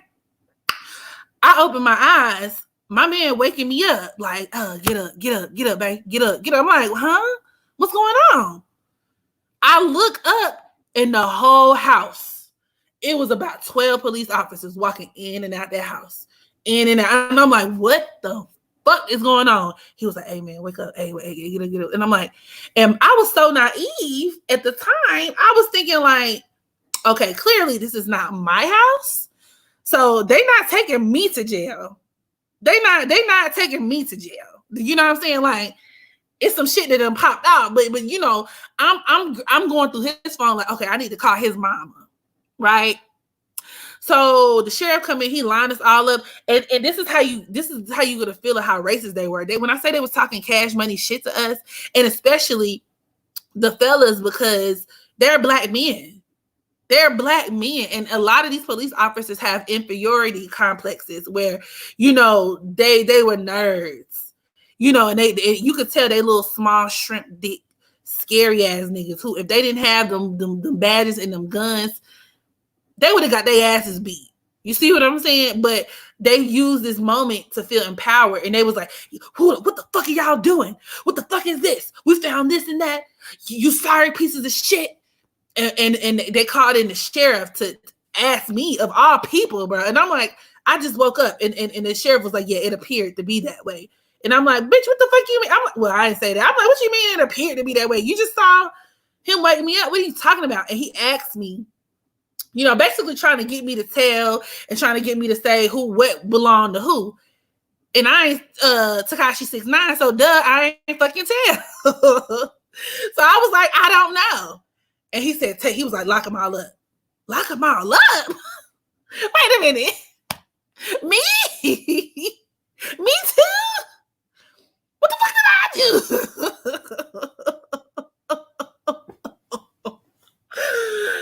Oh, and it was like, it was hella people in that house. And they took all our black asses to jail. Lock them up. Bitch, what the fuck? Whoa. That shit was so crazy. But y'all can tell me I wouldn't have ride it out by my man, because I felt like I was tiny. I felt so tiny. Like Tiny and T.I., Because even then, like, it just turned into a whole situation. They ended up dropping the charges, thank God. Because they had, because some of the people that actually we got locked up with are star players in the NFL right now. Like I said, these were big time football players. So, they was not finna, they peoples, and it wasn't even finna go down like that. They was not finna jeopardize their whole NFL career on some shit like that. But, you know what I'm saying? It is what it is. But that was the second time I got locked up. The first time I got locked up, I deserved it because we was fighting. But that time, that was just straight up. That was just injustice. I would have stayed asleep. I couldn't have stayed asleep though. Blanks. I couldn't have. Right. Imagine waking up and going to jail. That's exactly. I was like, wait a minute. I just opened my eyes. God damn it. Like, what you mean I'm going to jail? The fuck? And they was just like so pressed. Who this belongs to? Who that belongs to? And the guy kept telling me, because my story was, I made myself seem like a hoe. I was like, oh, well, he picked me up tonight. I met him last night. He picked me up tonight. I fell asleep. I don't know nothing, officer. I don't know his name. I don't know what he got. And then when they started finding the pistols, that's when they got real happy. Oh, y'all finna do this and that time. Y'all finna have this and that. I was like, bitch, you was not finna put no motherfucking pistol on me, bitch. None of this got nothing to do with me. But, whatever. That's exactly how it is. It is how it be. See, this is why I can't associate with certain people. You going to jail right along with, and you know what? The 28-year-old me knows that. But the 21, 22-year-old me thought that shit was sexy. I thought it was cute. I used to love all the hood niggas. I used to live for the hood niggas. I remember one night I went to go hang out with these group of guys because I used to cheat on my boyfriend all the time because he used to cheat on me. But he would do this weird thing, like whenever I would cheat back, he would find out about it, and him and his friends would like retaliate. So they would either go beat up the nigga, or they would do shit like shoot up the party or shoot at the party, and then the party dispersed and get shut down or whatever. You know what I mean? I thought that was sexy. Subconsciously, I did. I thought that it made me like, oh, I'm so safe. But in reality, no, girl, you were like a whole nigga with like issues. Like we both had issues. It was just so toxic. Like, and so over time, I learned to be, especially being a parent now that I have a whole kid, you know, you got to be a lot more just discerning when it comes to the people you hang out with. You know what I mean?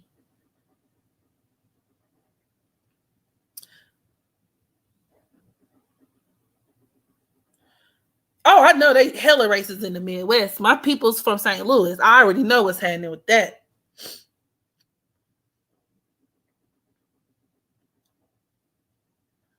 Yes, I know. I thought it was so gangster love, knowing good and hell well.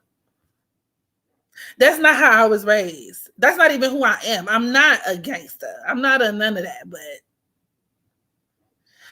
I saw a documentary about women going to jail just because they were hanging out with some dude who did shit. And you know what? HPR 2008, that's scary as hell. That's scary. Like, that is very scary. And that's how I know I have a divine purpose for my life, because I done been through some shit where I should have been put away. Is hood dick better than good nigga dick? You know what? I don't know if the dick in and of itself is better than good nigga dick, quote unquote. But here's the tea. I'm a Scorpio Mars. With my Mars at the 29th degree. So it's like and it's conjunct my sun. So I energetically, I embody a lot of scorpionic qualities, and I'm naturally attracted to dangerous people, dangerous men. You know what I'm saying? I mean, literally, Scorpio is the sign of crime. So I would naturally attract or be drawn to niggas who I knew was doing shit they ain't had no business doing. That shit was sexy to me. Or I wanted to be a part of it, because I just subconsciously, it's just, I even to this day say that, like, in my past life, I do feel like I was like a queen pin or something. That's so not how I live my life, but I'm just saying, I feel like, because I gravitate towards that, like, naturally. Like, I'm like, if I didn't have a daughter, or if I didn't have nothing to live for, if I was one of them bitches who would just ain't have nothing to lose, I could see myself, like, being like, yeah, go kill that nigga, go do this, go do that. Because I've always kind of, so I love the drama of it all. I was attracted to the intensity of it all. Like, I love the intensity of being with a dude who, you know, like, I mean, the nigga got the toolie on him, like, he could pull it out, like, what's happening, like, and it made me feel like, oh, I'm so safe. And I mean, that's Sagittarius women in general too, though. We are naturally attracted to bad boys as well. So, like, I just, you know, it just appealed to me, because, you know, those were the only guys who I felt like were worthy of my respect. You know what I mean? Because, like, how can you disrespect a nigga who, you know, gonna whoop your ass, or a nigga who, you know, got a body or two on him or something like that? How, like, it was subconsciously kind of sexy to me. Like, it was something sexy, and it wasn't until I got older that I was like, yeah, this was dysfunctional. That's not cute. That's not cute. That's not cute. What is a good nigga dick? Show me a good nigga dick.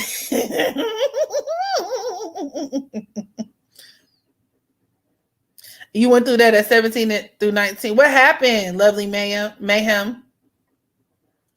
I used to be like that. I wonder, like, because yes, a lot of that does have to do with that. Divinely protected, connected and protected. You ain't safe. Jewish people, I'm pretty sure they can be racist. Problem fave. They white first. A bitch needs some excitement in life. Yes, like Nicki Minaj, Kenneth Petty.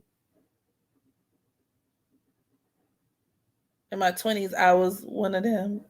But it's also American culture glamorizes that. That's true. That's true too. Mars in the sixth house is hard, so I don't want it no more.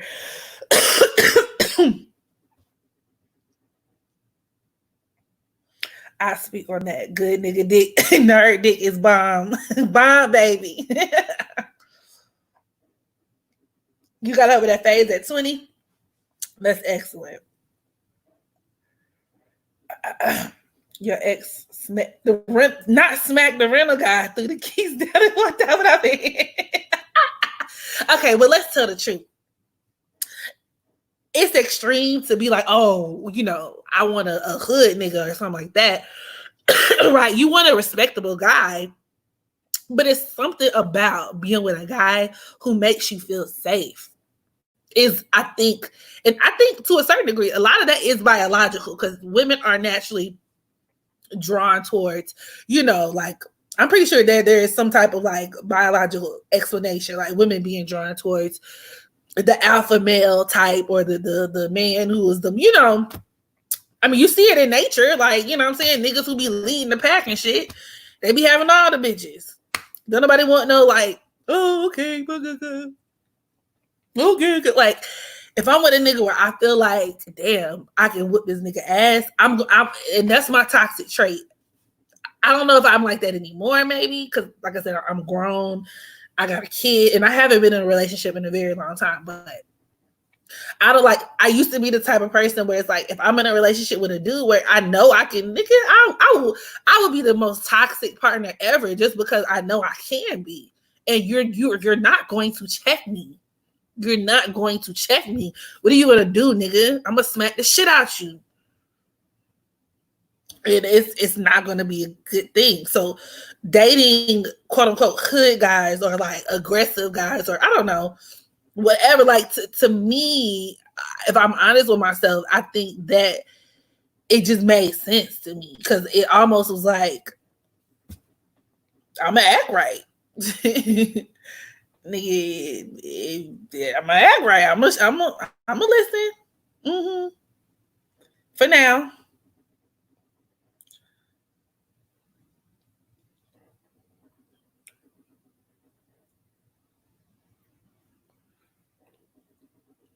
It's 61 people and 32 likes. Y'all gotta get the likes up. Even though, I mean, I guess it's not gonna matter, but whatever. It's not worth it. It's not. And honestly, after having a kid, becoming a mom changes a lot of your values and it changes a lot of your perspective and what you think is cute and what you think, what I'm saying, what you're looking for in a man. Certain things I looked for in men before I had my daughter, it don't matter, because I officially have shit to lose. Ain't nobody got time for that. Not now. I mean, I do like a little element. I like a guy, like now I would want a guy who I feel like maybe he's a retired thug. You know what I'm saying?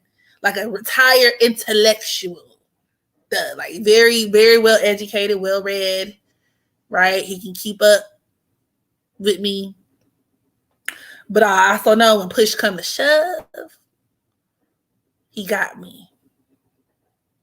He got me. He got my baby. He got like he is like Russell Wilson mixed with like what's the nigga that's dangerous? Because Russell Wilson not dangerous. You thought it was sexy, yeah. You want a Latino boyfriend? I heard that crazy too.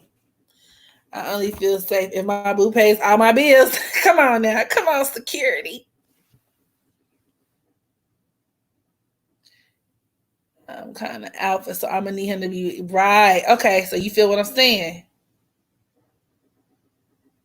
I got Mars in the first, and my man got to be able to stand on his own 2 feet. No one can knock him down, or I'm gonna knock his ass. Exactly, Golden. Like, if imagine watching your boyfriend or your husband get into a fight and they get their ass beat. I would never respect you. Every time you talk shit, I'm like, all right, keep it up. And I'm going to have Paul and them from down the street come motherfucking drag your ass again, nigga. They finna come scrape your ass again. Keep talking because you weren't talking all that shit last week. You weren't saying that last week. When they folded your ass, nigga, I gonna get them niggas to fold your ass again. And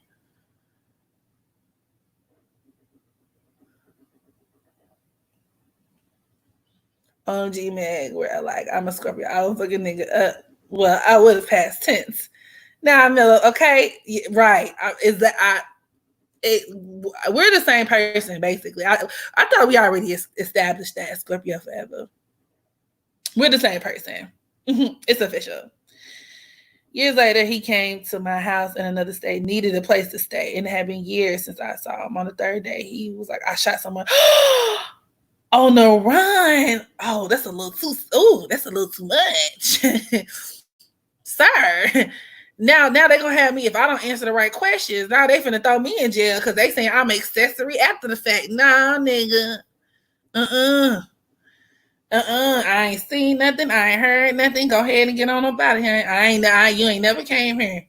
And don't text me once you leave because they be tracing all your cars. I don't need none of them towers pointing back to my phone.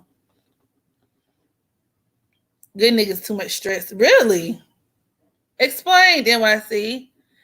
All that's fun in the game, so he smacked the shit out you. And that was the other component of it as well. Now, I will say, although I have not been directly punched in like, oh, my nigga whoop my ass, I have been in some domestic situations. I just have. My child's father is a Gemini Mars, Aries Moon, so he's already like, he literally would turn into a different person whenever he got angry. And yeah. Like he would do stuff like he would try to fight me, but I'm not dumb. I'm not gonna squirt with a nigga who I done seen beat every other nigga on a block ass. Well, you think I'm retarded? Now, would I use a weapon? Absolutely. But am I gonna I'm not one of those women who feel like women can fight niggas. Well, it depends. You gotta size them up. I don't mind sizing you up. But you need to pick your battles very carefully, ma'am. Because just from a biological standpoint, the odds are not in your favor. And if you goddamn square up on a nigga and he bink, bink, bink, bink, bink, bink your ass into next week, well, but yeah, I have gotten into some domestic situations where, nigga done put his hands on me before. It is what it is. So that is another part of that, because a lot of these niggas have unresolved trauma. Let's talk about that. Let's talk about the pressure. And I will acknowledge this, that there is a pressure on Black men to fit a certain mold. And so because a lot of their emotional needs often go unaddressed or swept under the rug, these are the same niggas who probably was getting raped at 10 and 12, like Lil Boosie's sons, right? These niggas grow up to have repressed anger, trauma, resentment, particularly maybe towards women, and they be whipping bitches' asses. It comes out as anger and that hyper masculinity, and and that's one thing I can't say now. As an adult, I can pinpoint masculinity versus that the quote unquote toxic masculinity, or a nigga trying to overcompensate, like that hyper, just over the top, it's almost like you're hurting, or it's you're literally overcompensating for something. Because why are you this violent? Why are you this reckless? Why are you just this? What is wrong with you, nigga? You know what I'm saying? And I was attracted to that as a younger adolescent. I think it was my trauma was attracted to other people's trauma.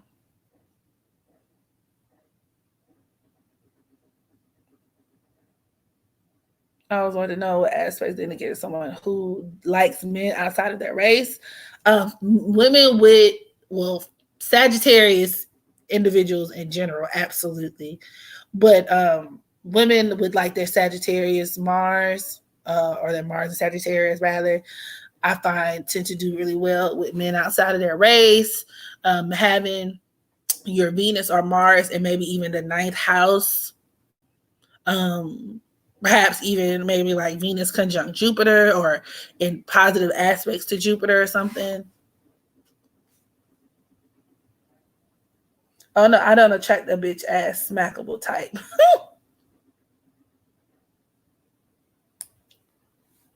By then I was into crystals, not feelings. Come through. Crystals, not feelings. Crystals over feelings.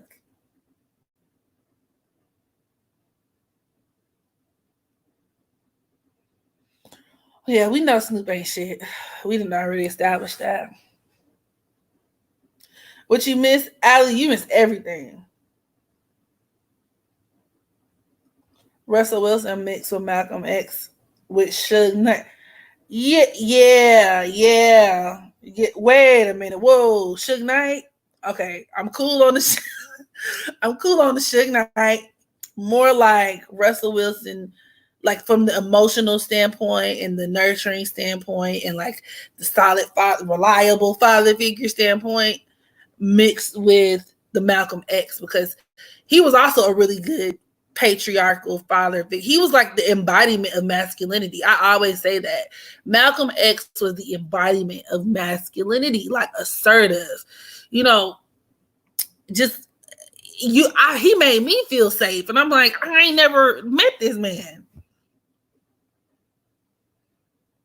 That's exactly the nail on the head. But you can keep that damn you can keep Suge Knight though. I'm straight. Not Kevin. Wait, I'm about to choke. Did y'all really just say Kevin Hart? I'm about to block you from this live. Bitch, keep little man. What's his name? What he call himself? Chocolate Drop. I'm good on Chocolate Drop. I was never into the thug niggas. That was my sister's thing, though. I just telling my kid's father I'm an alpha female. I need me a strong man. But strength doesn't necessarily have to be correlated with hood, thug, gangster, gutter. I know that now. I didn't then. I'm gonna have to beat his ass when we get home from embarrassing me like that. And that's on period. Nigga, you supposed to be fighting to defend our honor. Like, what the hell? If a nigga come and rob us, I literally do not feel safe. Like,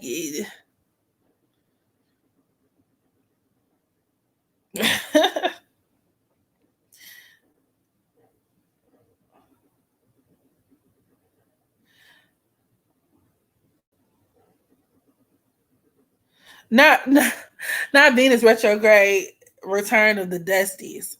Yeah, about that I haven't. I definitely haven't. I've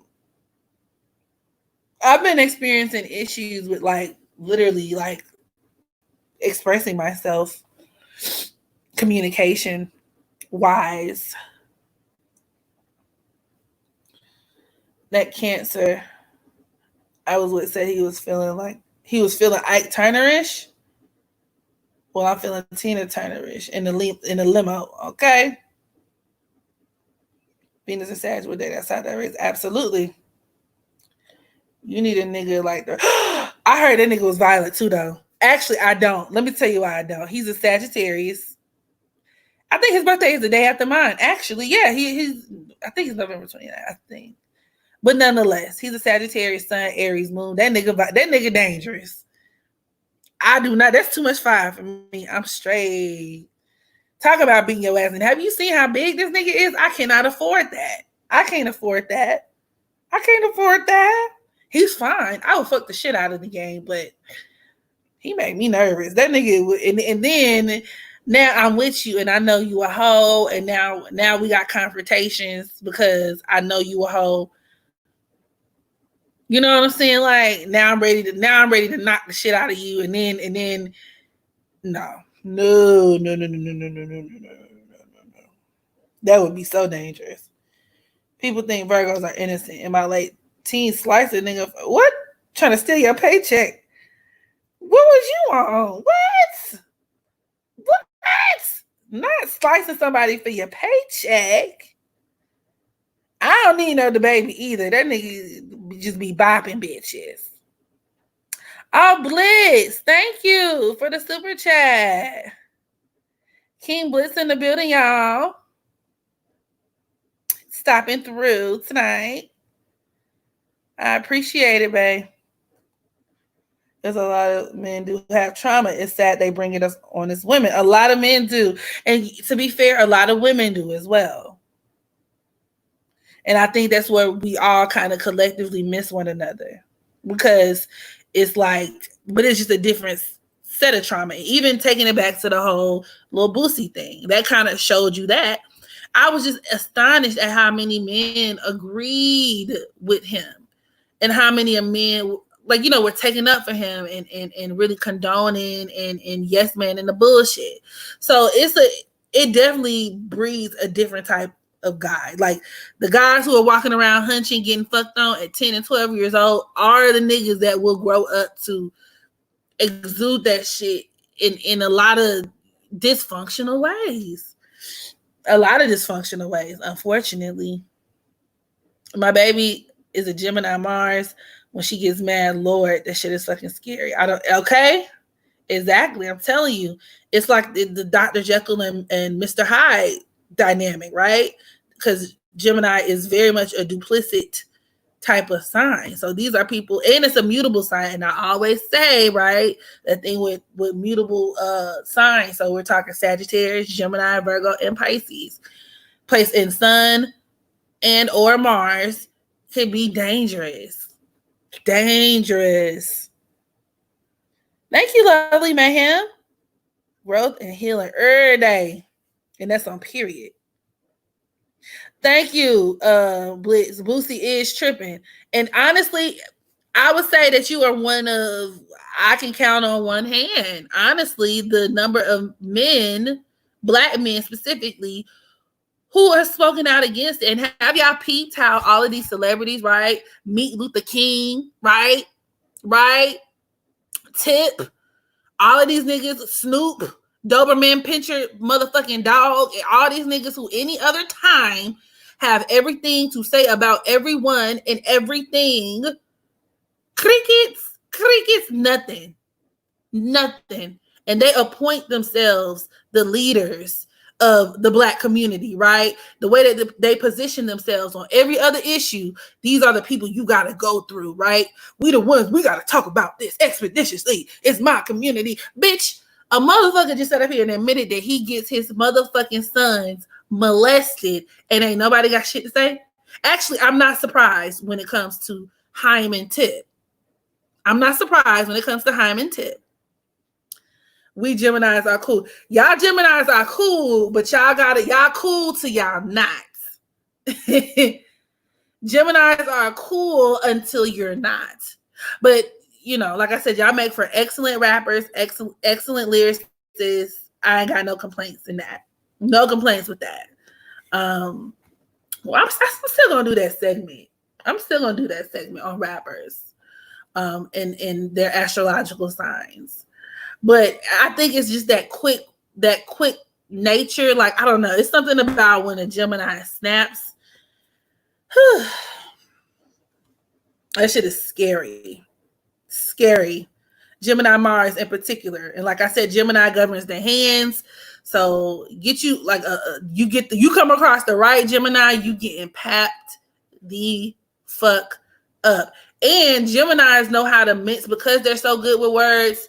They know how to mince the shit in just the right manner. And like if y'all are roasting, if y'all are arguing, right, you in a whole argument, they will break down your whole life, and you're left trying to figure out and put the pieces of the puzzle together. Like, okay, what did I do? Like, what happened?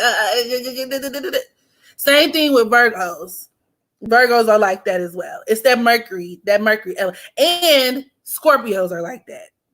Scorpios have a very mean streak when think of Kaya, right? You see how gutter and nasty and just, y'all saw how Kaya roasted Trina? That is the quintessential She is the quintessential dark-sided Scorpio. You know, them they start talking about your mama, your kids, your dog, your cat, your goldfish that died in the third grade, and you just be looking like, wow, like, okay, like I didn't even realize, like, okay, so we doing that, like, wow, my feelings are actually a little hurt right now. Interesting. That's one thing I will say. If I'm trying to cuss a bitch out, I need to get me a Gemini on my team. I need to get me maybe even like a Gemini Mercury, Gemini. I'll take a Gemini Sun. I need me a good old Virgo, and I need me a good old Scorpio. Okay, so and we can get together and we can read the bitch. Read. Just make sure if you fight a man, make sure he's in a fight. Fuck boys with Donkey Kong. Yes, I already said that. You got to be very careful. I'm not one of those women who advocate for, you know, hand-to-hand combat with a man.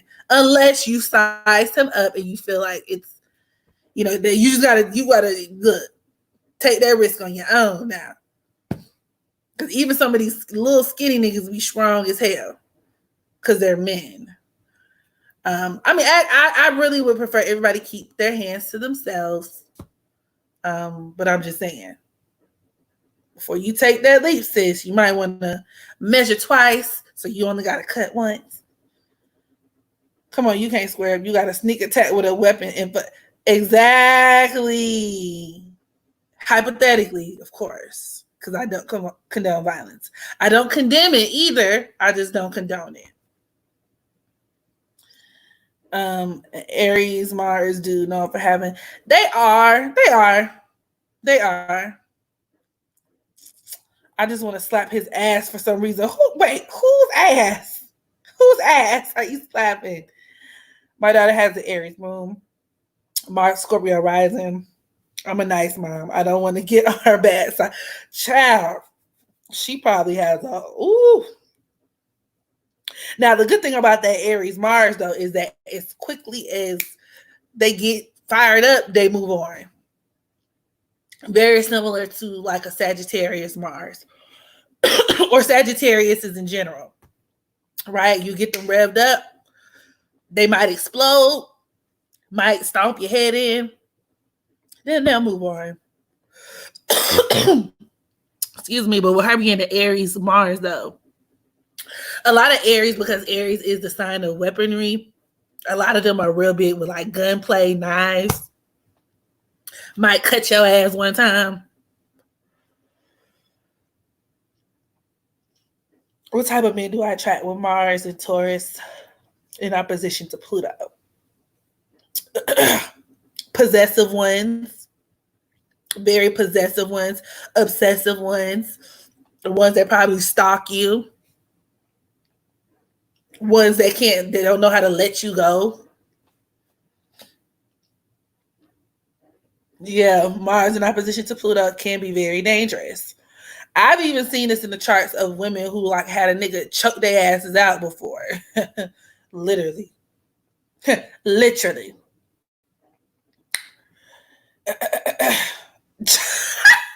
Did you say Kevin Hart is a chocolate drop of shit in your toilet? Would you recommend being in a relationship with someone whose sun is the same as yourself? No, absolutely not. I have Mars and Cancer. I've done healing, but it never ends. Yeah. And y'all have a difficult time getting over the past. Very difficult time. Hey, where am I in this chat? I feel like I'm so behind. Wait a minute. Somebody said the game was fingering in a public part, an 18-year-old. Let me go ahead and scroll on down this damn chat. This always happens. I get so behind.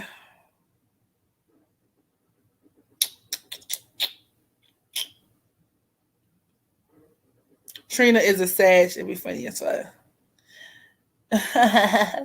Well, you know, Kaya is originally from Philly, but she was raised in Tampa, I want to say.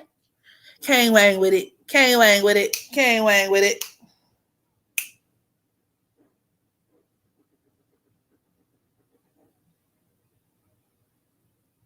Watch your back with it. I Kang Wang with it. Kang Wang with it.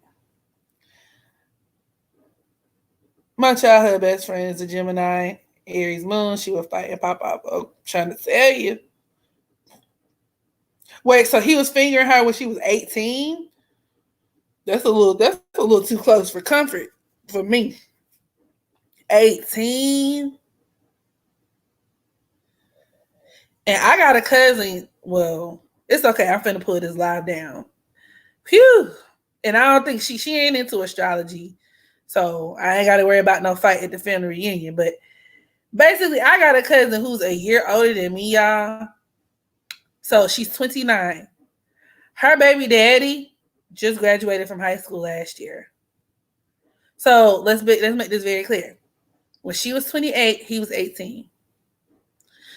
And like the nigga looked 12. Like he's like 5'4". And when I say he looked, I wish I could just share my screen. Actually I could, but I ain't even gonna go there. I ain't even gonna get that messy. Yeah, she probably been to cuss my ass out. Her and her sister. But I'ma just listen. Fuck it. I just had to look and just be like, ain't nobody else noticed no problem with this? Like, bitch, like, what's going on? And maybe it wouldn't have been as disturbing to me had he not looked 12 years old. Like, he's short, he's little, he's petite. He looks like a toddler. And then I was looking up because he would take pictures with her and then like tag her in it. And when I went on his page, all his friends was roasting him, talking about, oh, you like him. Oh, you like them aunties. But I'm like, damn, she's 28. That's old? Nah, y'all niggas just young as fuck. And I had to think, like, okay, when I was 17 and 16 and 18, I probably thought to be 28 was old as fuck. That's how you know he's too young, sis. And I actually would date a younger guy. I have dated a younger guy. I would do like maybe 20. If I'm 28, I'll do like 24. Maybe. Depending on his 23, maybe. Depending on just his demeanor, temperament. But the nigga looked 12, y'all. And she had a whole baby with him. And I was just looking at her like, that's what you like, sis. But I ain't gonna lie though, because if the shoe was on the other foot and she was a guy, a lot of women or a lot of people look at guys like, oh, you a creep. Know what I mean?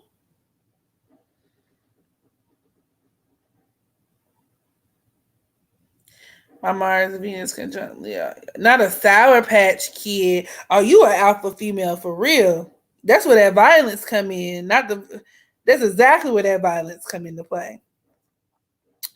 My sister got a Mars Libra. So how she be mad as fuck? She be quick to fight.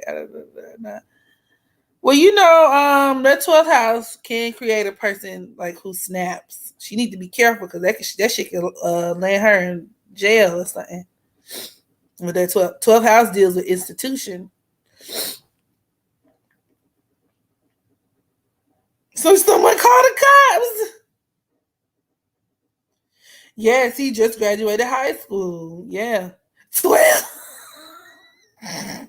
However, she's actually one of those distant cousins. Like, we're not that close for me to like, you know what I'm saying? Like because my family from St. Louis and East St. Louis. So that's where she's at. So we don't have a relationship where I could just roll up on her and be like, bitch, why are you dating a 12-year-old? But I don't know if anybody tried to check her from behind the scenes, like whether it be her sister, her mom, like I don't know. I'm just messy as hell. So I screenshotted it and sent it to my mama and we was like, girl, look at this shit.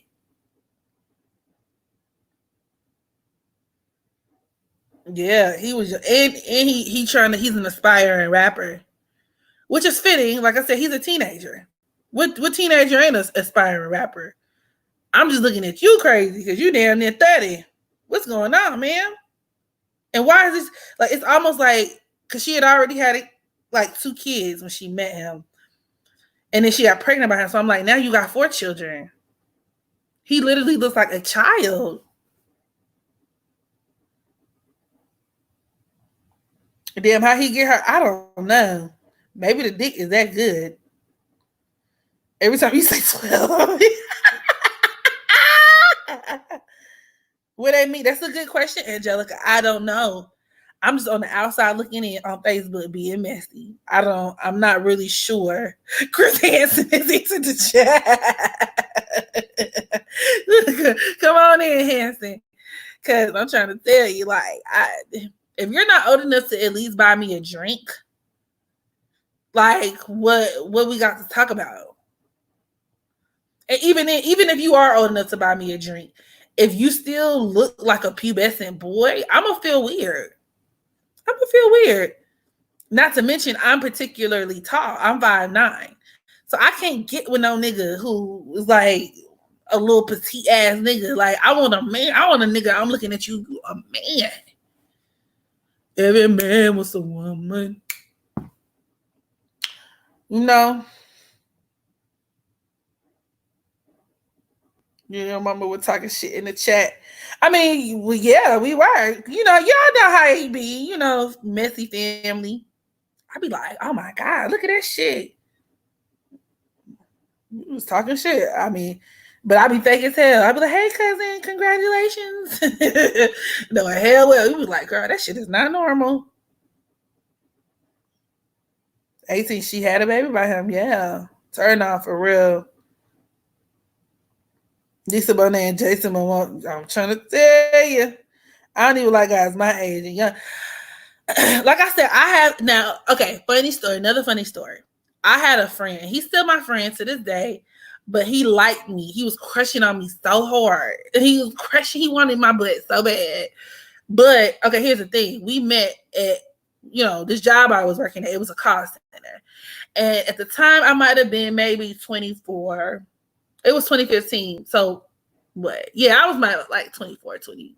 I was like 24. And he had told me, and I knew he was younger than me, but he told me that he was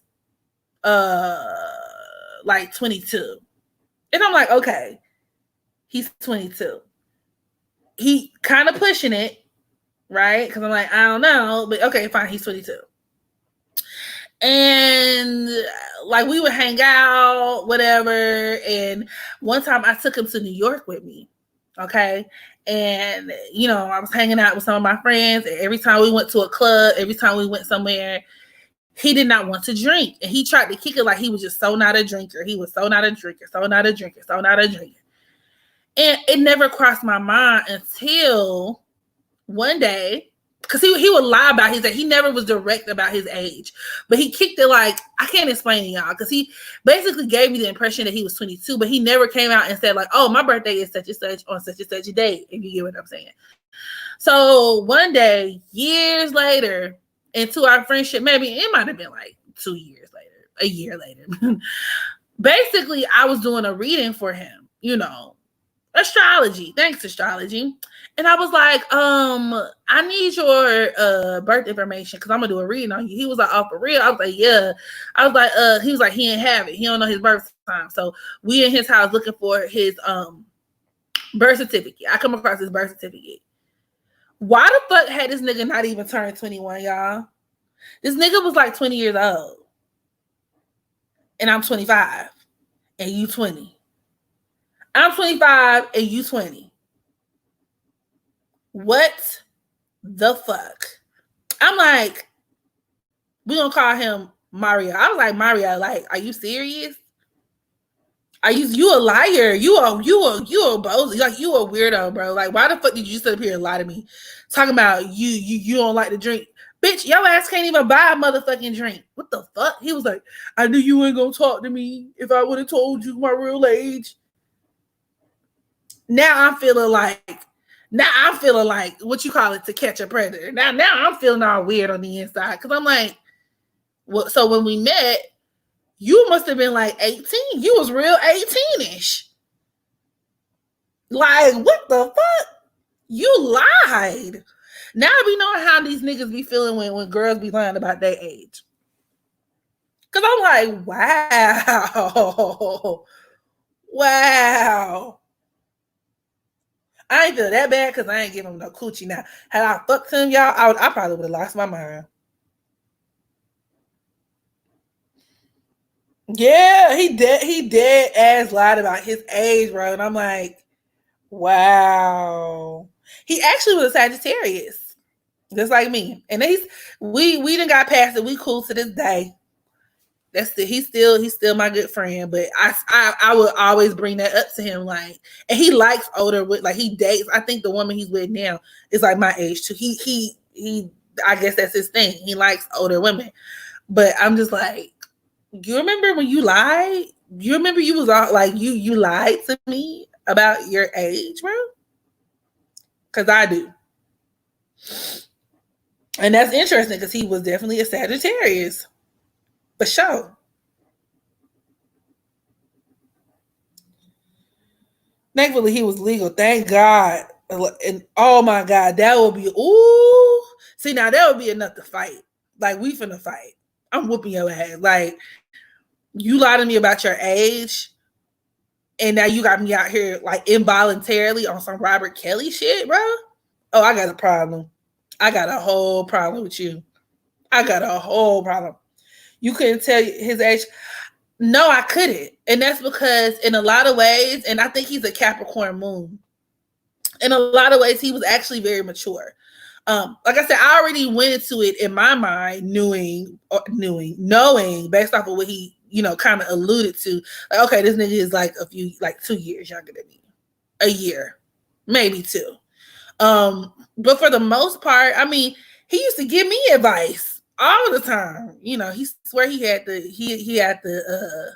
the sauce on life. He's always be like, "Oh, I'm gonna teach you something, youngin." I got the, and he actually was a very mature guy to this day. Like, gray head on his shoulders.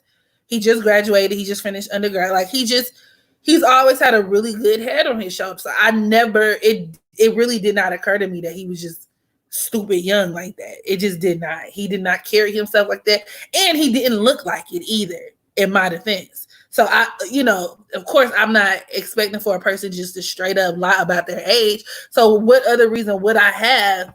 Like I said, I was suspicious about certain things, but that was just a part of his personality. He was a jokester, jokey guy, like never really straightforward about stuff. So him being kind of around the bush with his age, like I said, I'm thinking he just being goofy, but like, I don't know. Like, it never occurred to me like, oh, this nigga is hella young. It just didn't. That's why I was like, wait a minute. I can't remember his placements, but I just remember he's a Capricorn moon, and a lot of Capricorn moon men do like older women. Yeah, that's what I'm saying. I need me a sugar daddy.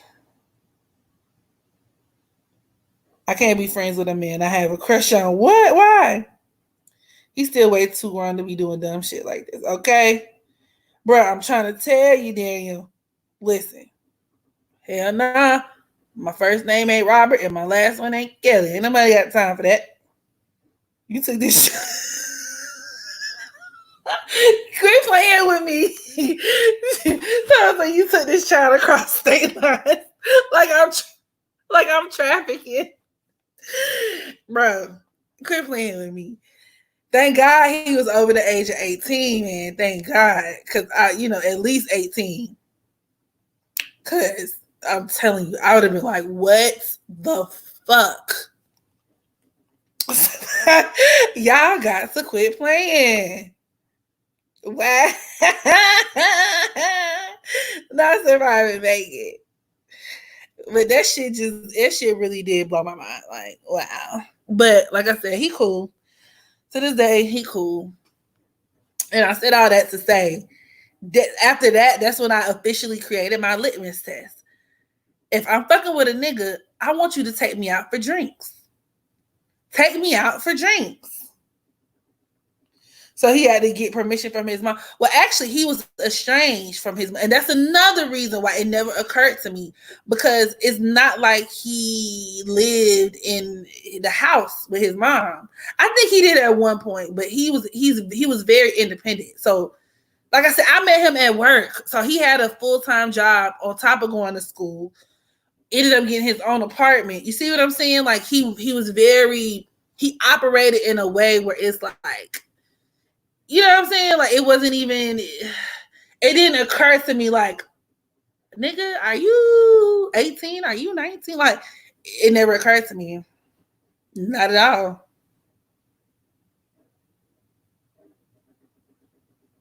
Yeah, he acted grown as hell. And like I said, just the way that Capricorn moon, the way he carried himself, like, uh, and ironically, you would think that with a young guy, because mind you, I had my daughter at this time, so even the way in which I chose to date men was different. Like I said, the things I was looking for was different, and the issue that I found was like a lot of niggas don't give a fuck. Like, you know what I'm saying? Like I pay attention to little things. Like when you're talking to a guy, he asks about your child.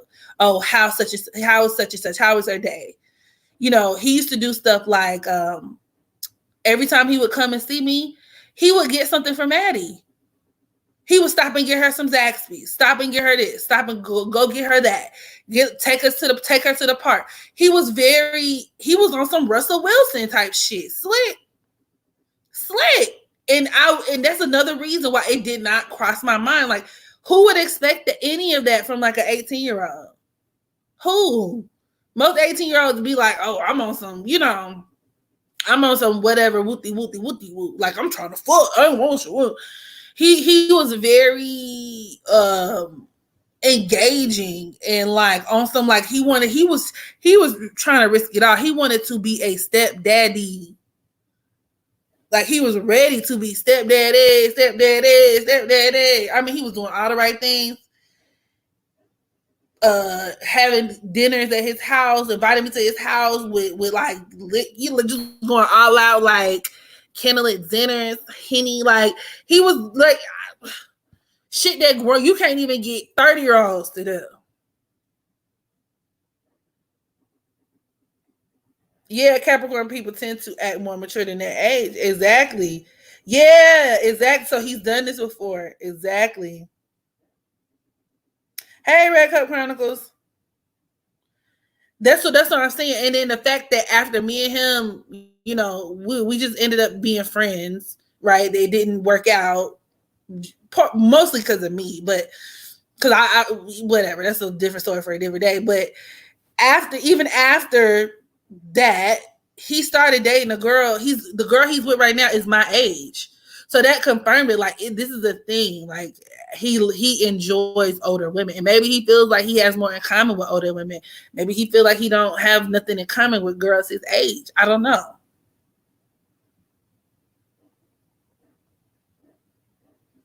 Yep, that's how they get you so mature, acting how the men your age should act. Exactly.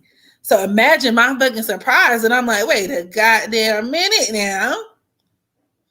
So you was doing all of this, and you was like not even old enough to buy drinks.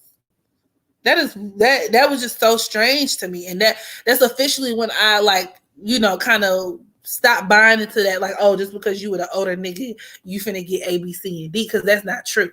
Now, on the other hand, I don't understand the value and the point in dating a nigga who fresh out of high school, especially if you a fucking damn near 30. Okay, like my cousin. But like I said, if he can buy you a drink, that's fine. That's my litmus test. So now ain't nobody finna get my ass again. Cause the minute a nigga say he interested, okay, well, let's go get a drink. What you buying? Drinks on you, buddy. Let's go. And the minute he come up with an excuse, I'm finna did. No, I can't do that. Good day, sir. Good day, sir. I can act like a juvenile one day and act like a 96-year-old. Me too. But me too, though. I be childish as hell.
My bad,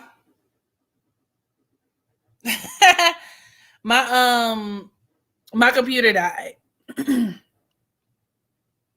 My computer died. But yeah, I was saying a 5-year gap is not that bad, but you gotta consider like at a certain age, that shit is not like that shit is not cute. Like that's where you get into some statutory rape shit, bro. And even with a lot of these niggas, like I got a brother, I mean, thankfully my brother is into girls his age, but he's 21. But even when he was younger, it's like you got to be careful. Because, I mean, even though what, like, let's say you, 17, 18, 19, 20, 21, 22, say you 22, but you dating a 17, nigga, you're going to jail. And I don't know about y'all, but even when I was 22, I don't like, I'm in college. I'm graduating college. What the fuck do we have in common, bro? You're in high school. You're lining up in single file lines to go to the cafeteria. A lunch, B lunch, C lunch, D lunch. What the fuck? What the fuck? What the fuck I gotta like? What am I supposed to do with that?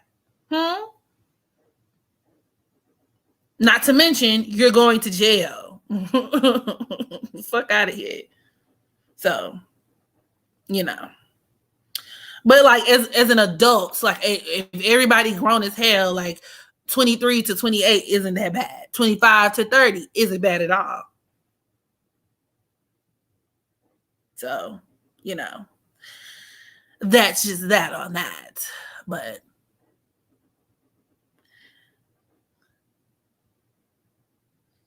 girl, you gonna quit calling me damn R. Kelly, man.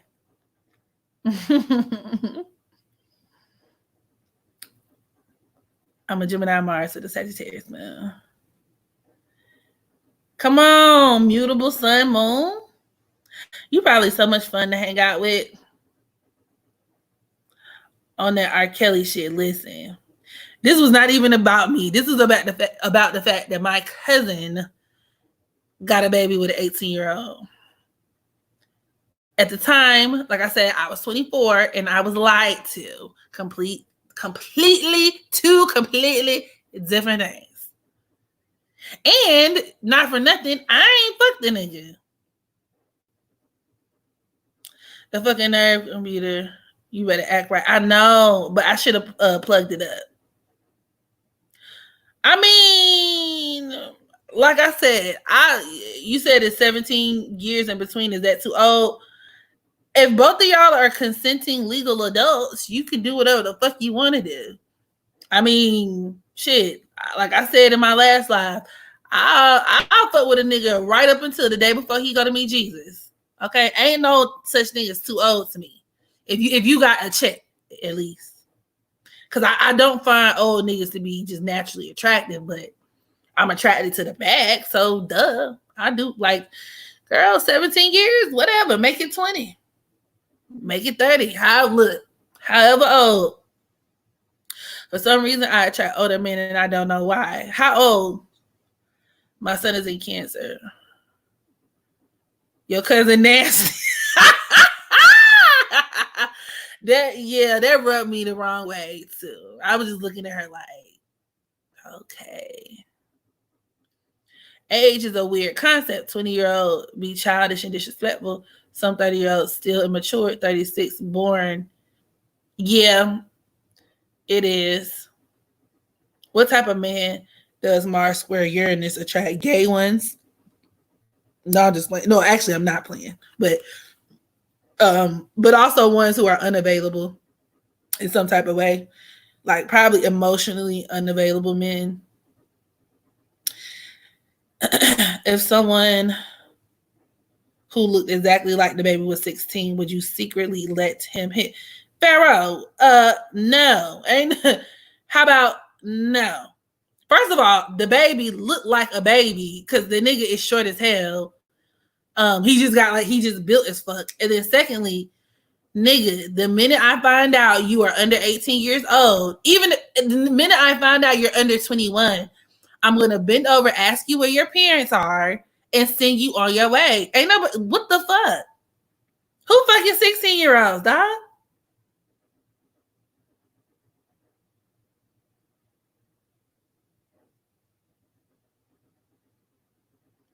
They're back on speaking loud and clear.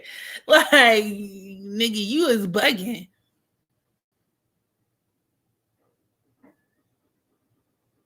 Them niggas don't even. My brother did not start taking regular showers until he was 17 years old.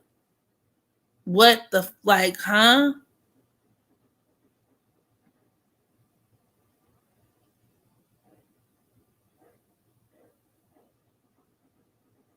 Why the baby's face built like that, like a PT Cruiser? You mean? Because ever since somebody put that comparison between his face and the PT Cruiser, I couldn't get it out my head. Not being able to actually exactly. Are you lost, little boy? Where are your parents? So he did all of that and didn't get no coochie.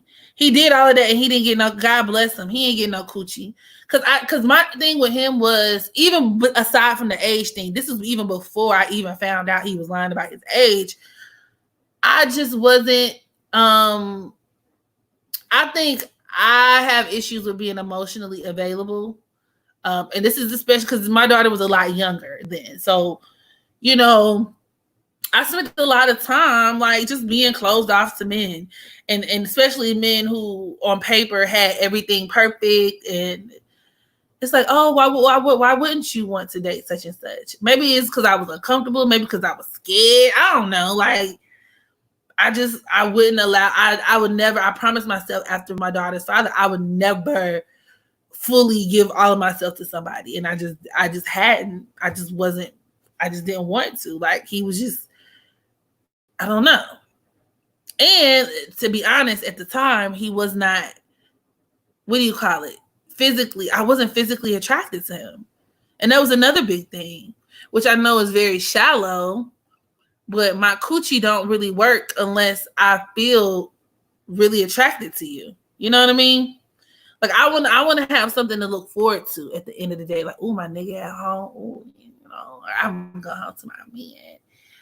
Ooh, like if I got a man who looked like Party Fontaine sitting at home waiting on me, a Wiz Khalifa, a Big Crit sitting at home waiting on me at the end of the night, I'm gonna be like, oh, y'all, okay, I gotta go. My man at home. Oh, girl, I got something else to do. We're gonna have to connect some other time. I just got said. Cause my man at home and he's sexy and I know he finna like that's what I want. Like, if my coochie don't want you, it's very difficult for me to be physically attracted to you. You know what I mean? Not I mean. Not the wait, did y'all say he looked like the Scream Mask? The baby looked like the Scream Mask. Hell no. But yeah, y'all know the vibes. I need something I can sink my teeth into, and he just wasn't doing it for me. That was another reason too. And my friends was like, you shallow. And then after we found out that nigga was young, I'm like, but if I was listening to you hoes, I would have fucked the nigga, just started a whole family with him and everything. Listening to y'all bitches. Talk myself, give him a chance. Why you don't? What's wrong with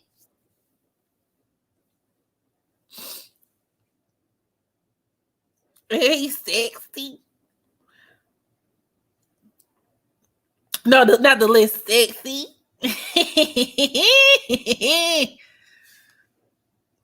Sexy. Probably because I'm excited. I'm so excited. Yes, Jim Carrey from The Mask. Wow. Yeah. So that's that on that. But, you know.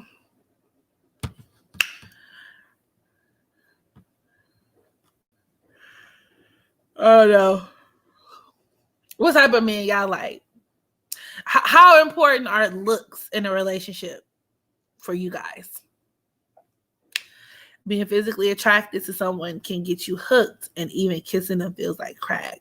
Exactly. I just, that's really what I want. I want a man who physically can give me what I require, emotionally. I guess we all do, right? Do you think that Mars and Scorpio intercepted in the sixth house can get? I wouldn't say it guarantees STDs, but it can make you susceptible to them. I'm not doing free readings at the moment, Red Cup Chronicles. But you can also, or you can always just send me an email at astroworld@gmail.com, WERLD, and just send me your information, like your birthday and any question you may have, because I don't know when I'm going to do them again. But whenever I do, I'm going to just pull from the ones I already have. Not a me. Looks do play a huge part. They don't have to be a GQ model. But I do have to find you attractive in some kind of way. Exactly. Initially, looks are important. I just can't fucking... Jay-Z's actually unpopular opinion is not that ugly to me. June 21st, I believe... I mean, that's a cusp. I think it would just depend on what time you were born, boo-boo kitty. I want to say you might still be that person might still be a Gemini.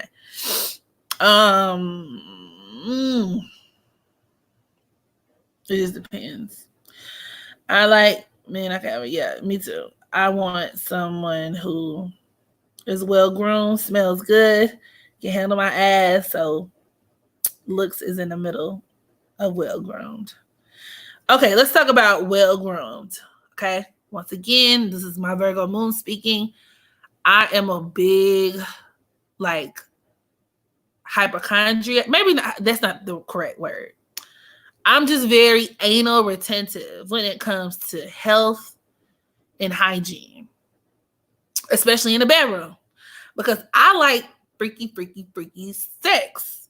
And in order for you to have freaky sex, right, where all of your crevices, all of your orifices are being stuffed, right, licked, I'm gonna need everybody to be clean, okay, in the equation, like properly and thoroughly cleaned.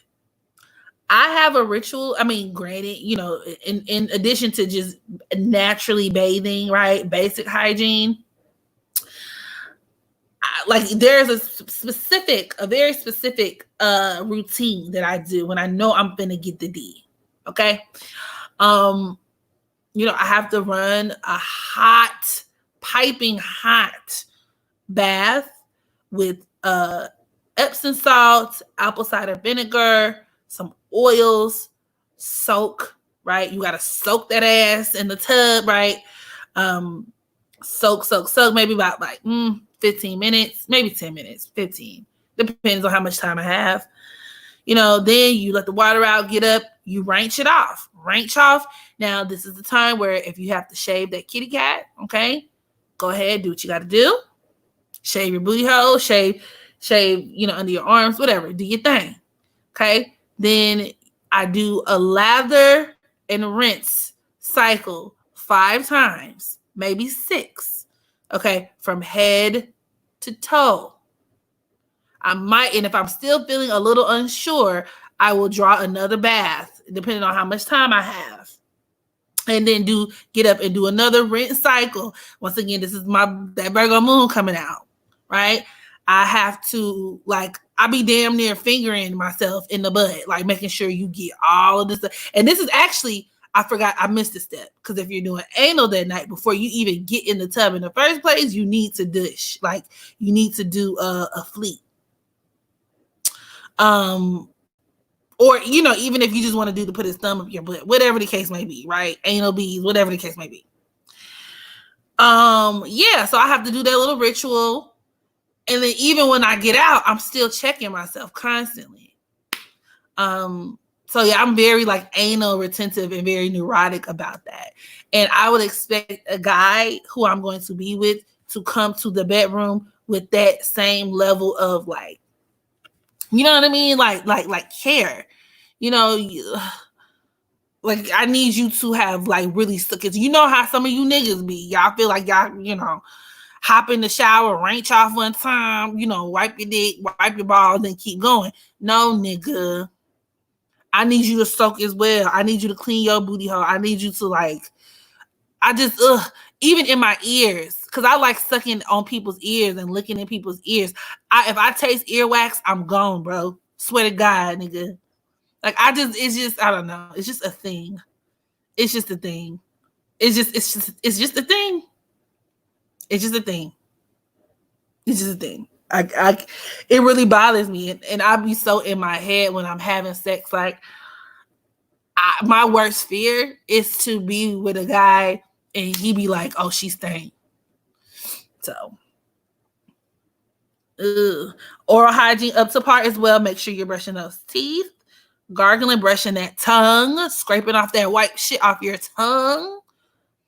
Getting food off from in between your teeth, right? Using those little flossies.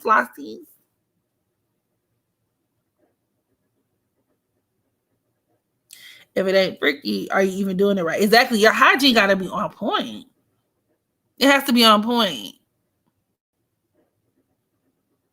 See, I'm nervous about those detoxes, Renjanae, because I was taught the vagina naturally self-cleanses. So if your vagina, it just has some weird shit, like if your coochie is that putrid, you might have something like on some like BV type shit or STD, which you need some like medical attention, dog. Because the vagina, each vagina has a scent, a natural scent, like not musty, but it's like a musk with the K, like it's a natural scent. But if your coochie is just stinking, even a dirty coochie is not supposed to, like if you've been sweating, your coochie is not supposed to smell putrid. Or else you got something wrong with it. So therefore, if water, because I don't ever put soap on my coochie. If water, hot water, and soaking it can't fix it, something's wrong. Something is wrong. I always shower before sex. I scrub hard. Use my bath and body soap. Exactly. Oh, Gmail, yes, I'll take showers, but I do understand why I'm in the shower. Yes, go the extra mile. Sweating man. You like, okay, wait, what's your sign? What's your Mars sign, Lilith? I don't really take baths, to be honest, but I'm gonna try it. Girl, you gotta soak that ass, boo-boo kitty. Because you don't want no boo-boo kitty. You know what I mean? Soak that booty. Soak it. Scorpio women. Yeah, of course, about that freaky shit. Exactly. A good salt bath. Sucking on ears. Exactly. I like sucking on everything, but like I said, if I taste one flavor that's not supposed to be there, if I smell one pungent odor, it's over with. You would never see. You would never. I'll be like a ghost. I'll just fade into the background. Mid sex, I'll just fade. I'll turn into a whole bunch of pixels and just kind of like fade out. Like ears and stuff. But we are like, so we doing the same things, already. Guys want their ass licked and played with the douching. Okay, so about that, she's Lulu. I haven't before. I've licked like a guy's what you call it, the gooch area. I haven't just dived in the booty hole before. But I actually would try it. But I would want to be with a guy who I know. Well, number one, you're gonna be my man. Like, I'm not just gonna be out here eating niggas' asses. Like, what the fuck I look like? But then secondly, I need to have 100% faith that my man is just as clean as I am.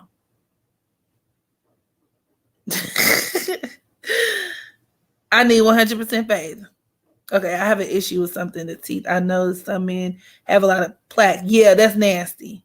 Yes, I scrub my ears and use alcohol because tasting earwax it's a huge turn on.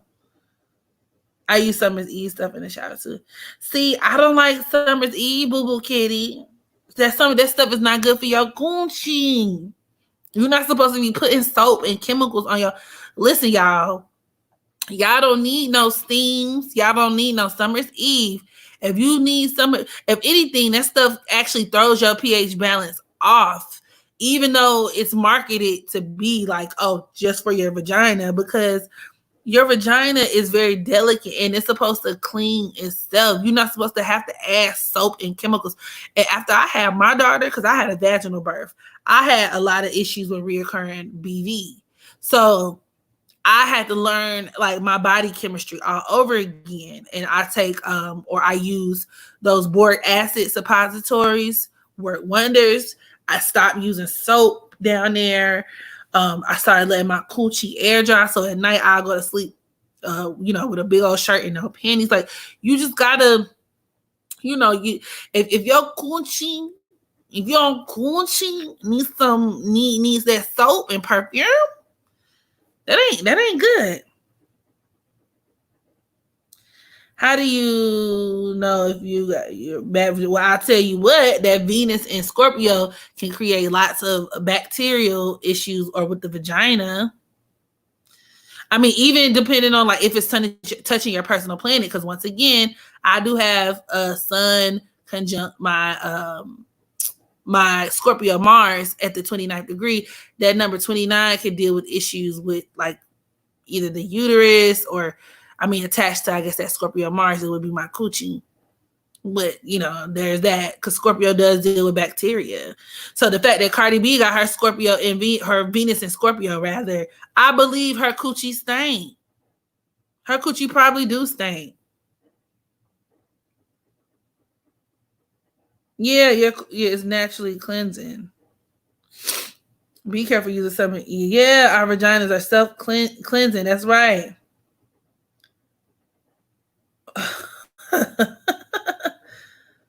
Yeah, you got to, especially with you being a Scorpio, boo boo kitty, you got to be careful. Back to, now ain't you tell it you had an up close and personal account with BV?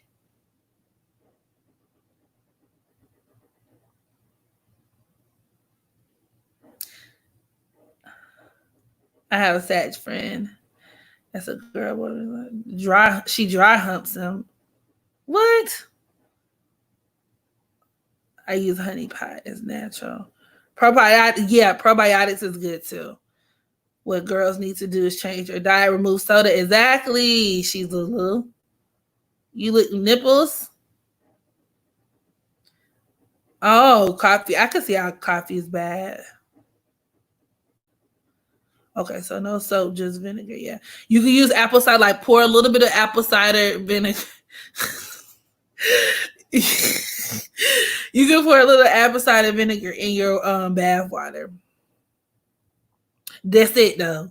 Maybe if you want to do a little Epsom salt, maybe or like natural oils, if you soak in like, I put like a few drops of lavender oil, but that's about as far as I go with it. I don't use soaps. I don't none of that. Your Venus in Scorpio, I see. Yeah, it's a lot of issues, but I'm telling on myself too. Like I said, because my Scorpio Mars conjunct my sun, I be having issues. I be having issues down there. So that's how I'm. I know how to manage it. Because was not finna happen. Y'all ain't finna catch me slipping. Was it? She airing out her badge in an Uber? Yes. It was. She did a live stream where she was sitting in a motherfucking used public Uber with her pants down, her panties down, and her coochie on your bare coochie on the seat, girl. Your bare coochie, huh? Your coochie on the seat. For real, Becca Lee's. For real. I bet she looked like a whole bunch of white shit, caked up white shit on the seat. Ugh. And she just looked like her coochie. She just looked like it. If you look at her, she just looked dirty. She looked like she stank. Yeah, the prebiotic suppositories are really good. I love, if y'all have issues with reoccurring BV, y'all, get that boric acid. It works wonders. The boric acid suppositories. And a lot of people say girls from the Bronx are dirty. I have a friend, I have a really good friend who is from Brooklyn. Well, actually, she's from Queens, but she lives in Brooklyn. And she said that particularly, I ain't even gonna go there, but she said them bitches be dirty.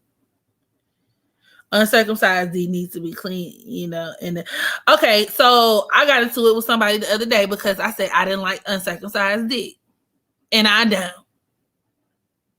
So what's T? Uncircumcised dick is nasty, and people are like, well, it's natural. It's natural. What would you do if God? I said if God, if somebody didn't like you based off of what God gave you, niggas do it every day. What the fuck is hell is you talking about? I'm a whole black woman. Niggas be having all type of preferences. They ain't got shit to do with me, right? Niggas is niggas who don't like hairy coochie. It's niggas who don't like bitches who look like this, bitches who look like that, and I can't have my one motherfucking preference. Well, I got more preferences than that, but still, shit.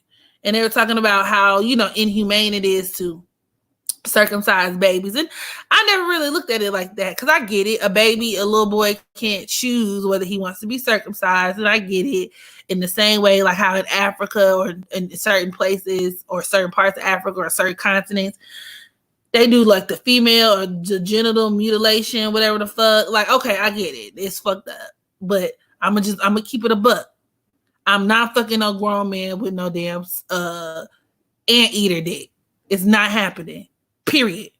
I don't give a fuck. Okay. I don't care how pro and for the people we trying to be. It ends here. Okay. It ends here.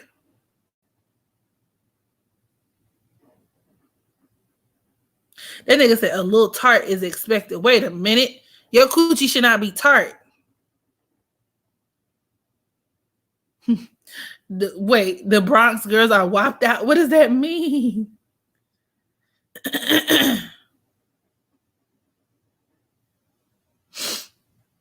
My Venus and Mars aspect in my Neptune makes me not interested in real sex. I'm more interested.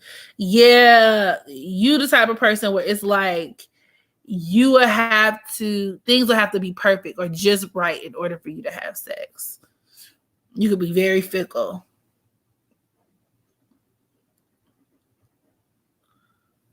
You like, oh yeah, wait, you like uncircumcised dick? I can't do it.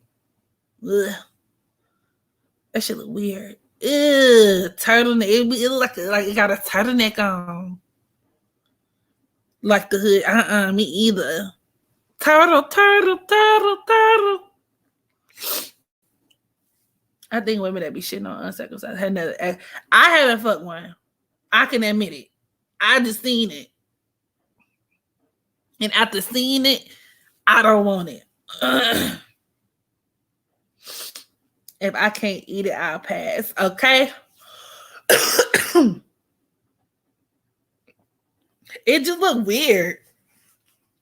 Even when I be seeing it in porn, I be like, ugh, next video, please. Nobody want to see that shit. Pushing the foreskin back. And then you got to make sure but that goes back to hygiene. So I acknowledge that if he practices good hygiene, it shouldn't smell like cheese when you pull it back. But still, it's just, ugh. No thanks. And then, like, so when you sucking it don't feel weird in your mouth? All that extra skin?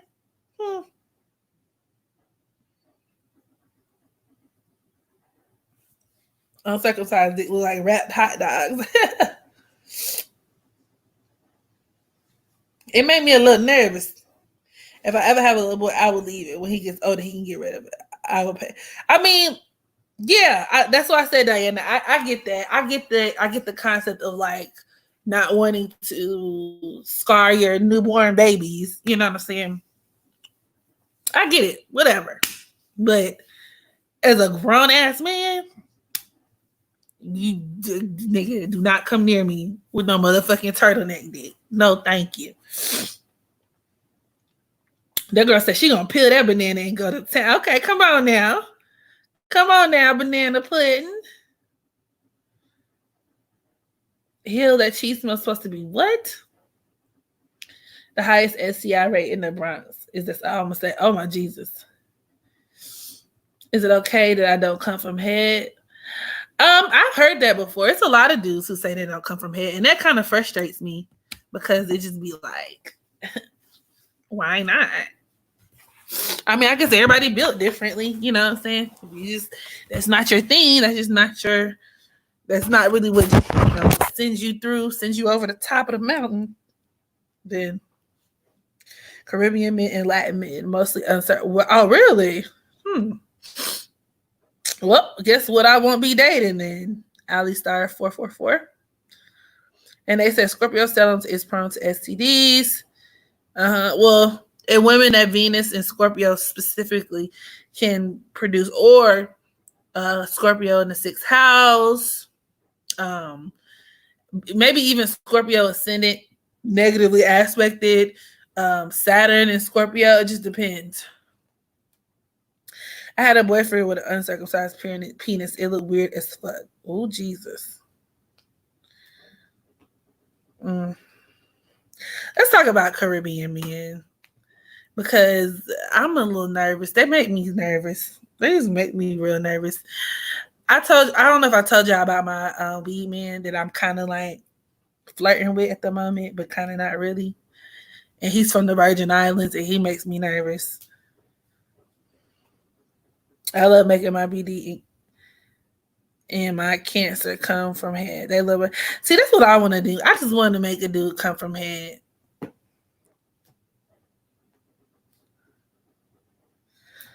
So how early do you check the D package to see what he's working with? Oh, first day, Ali Star. And that, listen, I'm not trying to push off my beliefs or anything on anyone else. That's just my policy. First date. First motherfucking date. Essentially because, I ain't got no time to waste. Because what if I fall in love with you and that dick little? But I'll be ready to piece your ass up. Bitch, you wasting my time.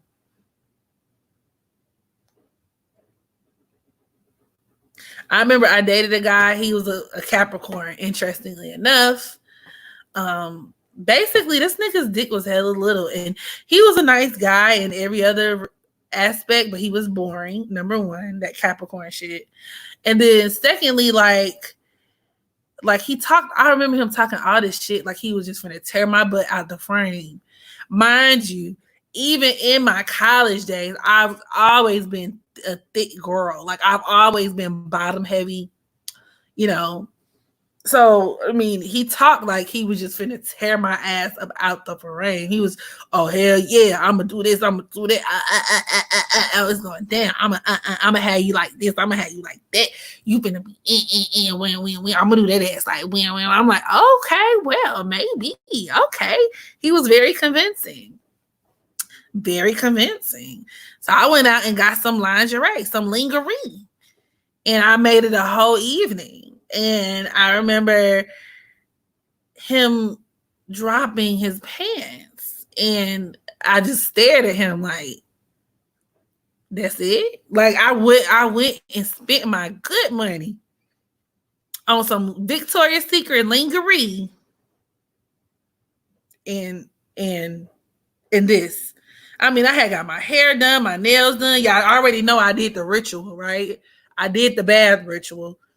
I'm all cute, sexy, shaven, skin feeling like a baby dolphin, all smooth. And what? The nigga dick was like a fucking Vienna sausage. Like, it was like the smallest dick I've ever seen in my life, y'all. And I, out of shame, I fucked him anyway. And it was one of the worst decisions I've ever made because he kept trying to do all of these big dick nigga positions. He tried to do cue the horror music. That's exactly what was playing in my head. I'm like, oh my God. And like he was doing the big dick nigga positions, which is like from the side. Now, mind you, taking it back to the fact I've always had ass. I've always just been, I'm an ass and thigh girl. I got a whole lot of ass, whole lot of thighs, whole lot of hips. So he was trying to do the thing from the side where he behind you. And now you got to have a dick with some reach. Okay, your dick gotta reach across the booty, reach in between the thighs, reach up under and get in there and like, make an impact. That's long dick, big dick nigga status. You cannot do that with no Pee Wee Herman. You can't do that, babe. And it kept slipping out. And then he kept saying, oh shit, you too wet. And it was one of those moments where I just kind of I broke the fourth wall and I just looked at the invisible camera like I was on The Office. He was like, oh, you too wet. And I just looked like, I'm too wet. Nigga, your dick is too little. What is you saying? Talk about you too wet. Bitch. What the fuck? First of all, there's no such thing. Secondly, that shit was just weird. It was just weird. I was just looking like he thought he beat my coochie up because he was talking so much shit after it was done. Like, hey, what did he kept saying? Like, I ain't no little boy. I'm a grown ass man. If you have to keep telling me that you a grown ass man with grown ass man dick, that's because subconsciously you know you got a toddler dick. Subconsciously, I didn't even have to tell you. And I ain't gotta tell you that.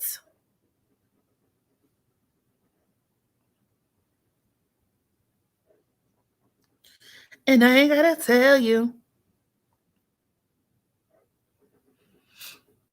He was just talking.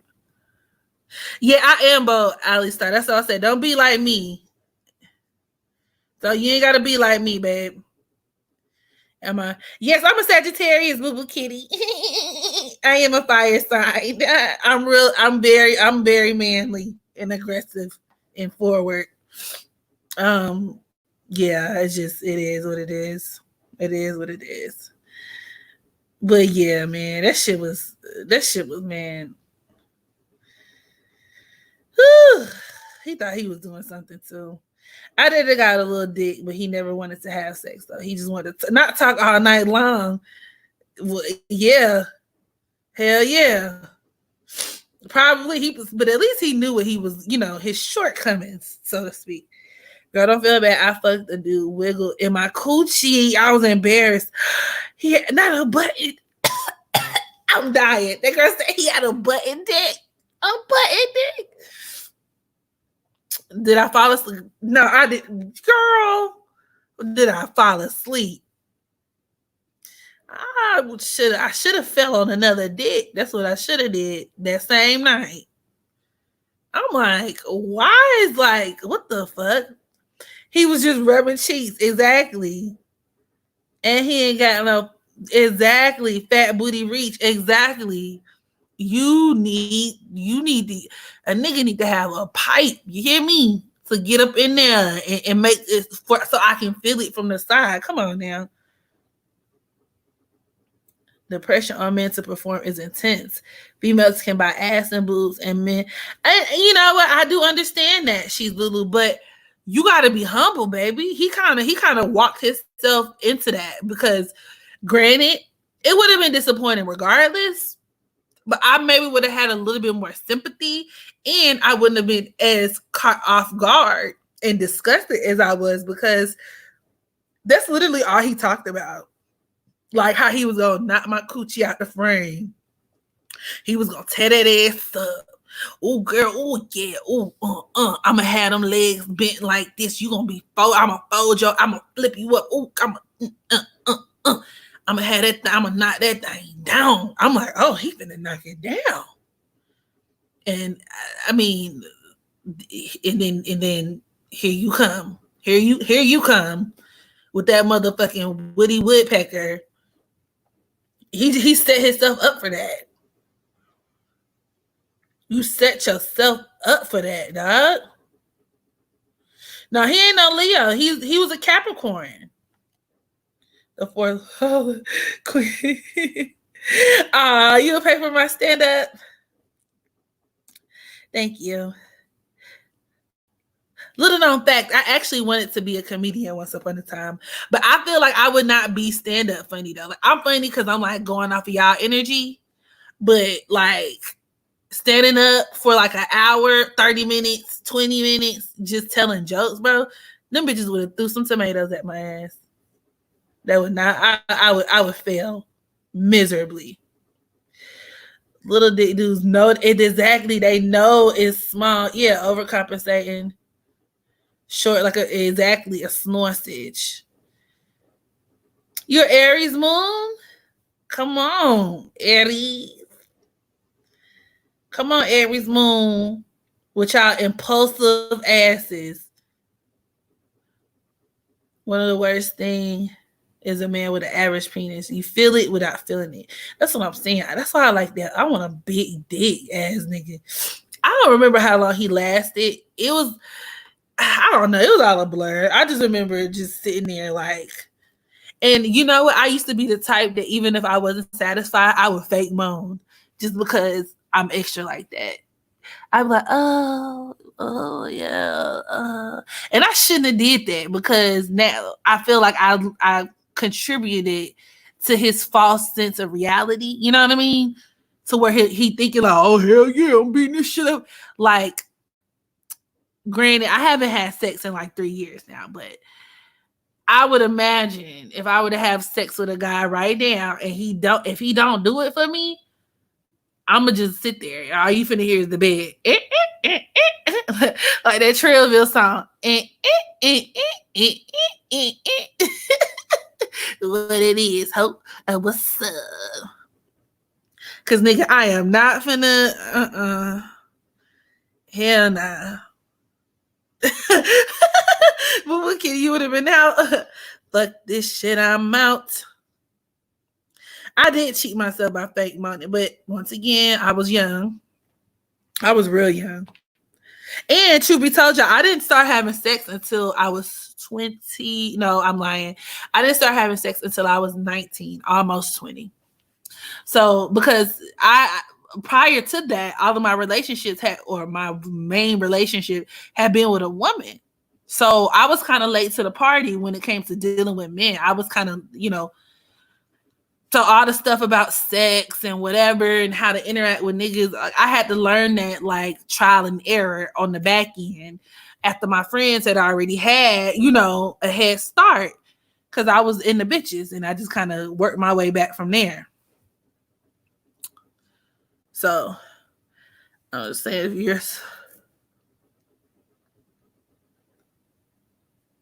Where is customer service? Because I am not satisfied.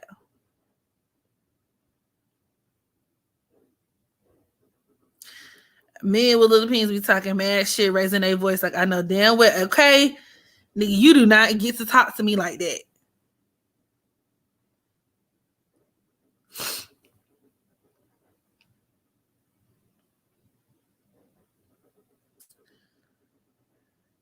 Your ass.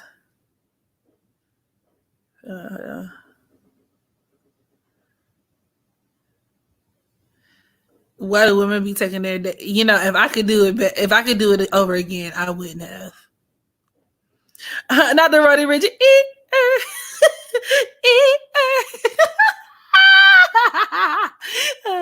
On me, if I ever get some whack dick again, that's all a nigga finna hear.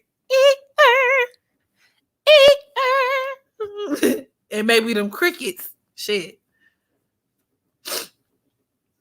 I ain't faking it for no dude in that ego. I know. I was wrong, guys. Forgive me. I made the mistake.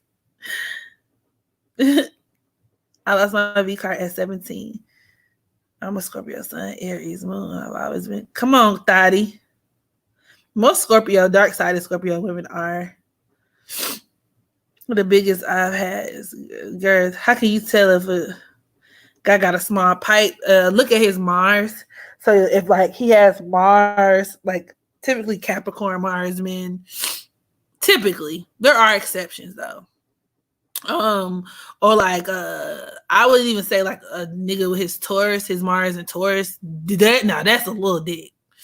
Or like if his perfect example, y'all. Okay, y'all know how Kevin Gates got a little bitty dick. I don't know if y'all saw the sex tape. I remember he had his. I don't remember what his Mars placement was, but I know he had his Saturn conjunct his what you call it, his Scorpio South Node, and that can produce a dude with a little dick too, or issues with the genital area. Big dick energy is usually like not Scorpio, Sagittarius Mars or something like that.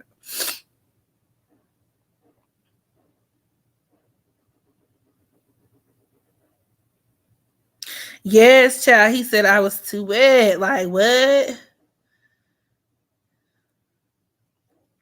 Virgo's got some big dicks.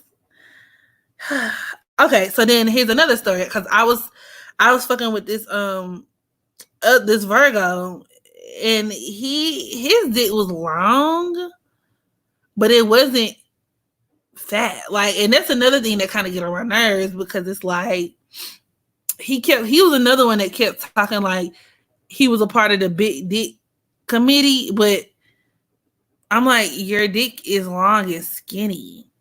So you and that number two pencil barely even qualify or barely even meet the requirements. Your dick is skinny as hell, boy.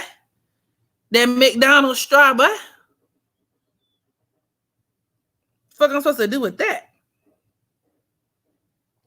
Can you determine wet pussy astrology?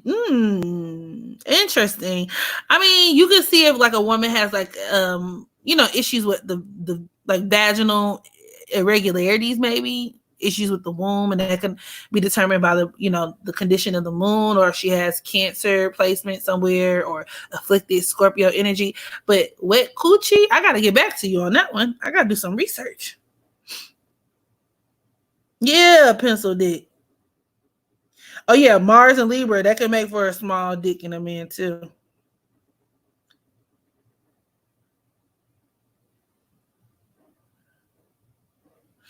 Them dicks be small as hell.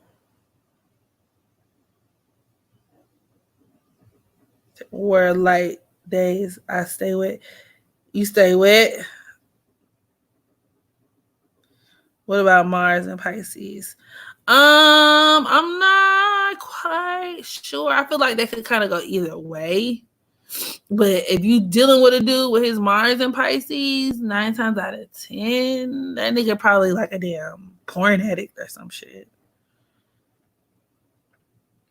Why does Taurus and Mars? Because it's governed by Venus, and Venus is like a very, very feminine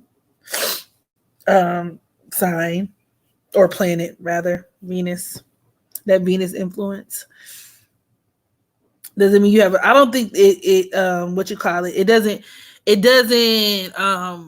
correlate with women, because you got to think about that Mars energy deals with, it's literally like masculine energy. It's a man's sex drive. It's a man's manhood. It's your manhood. And if you ain't a man, my last Virgo man was just so big I couldn't suck him properly. Ooh, that sounds like a good time. And I never had a nigga with a curve. What is that like, guys? Cancer Mars would be kind of small too, depending on how it's aspected. Let me look at my kid's father because he's addicted to porn and he's ooh. Come on, curve. Okay. You see Mars in a man, what do you see? I don't like dick I can't handle. I can see that. I can see what you mean. I love hook dicks. It literally hooks right into my. Come on, coochie. Come on, coochie. Is it like probably because it hits your G spot and stuff? See, if y'all want to know something else, I've never had an orgasm from penetrative sex. So like I've never had an orgasm off of a dude gyrating and grinding on top of me. Never. What is that like? I can only get off on clitoral orgasms where like I'm rubbing and scratching my coochie back and forth like I'm a DJ. It refresh. Go DJ. That's my DJ. Where I'm just like scrubbing that motherfucker.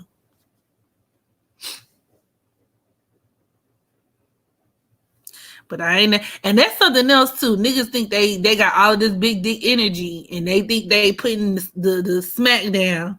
And statistically speaking, it's hella women walking around who ain't never had no fucking orgasm. So what is y'all talking about?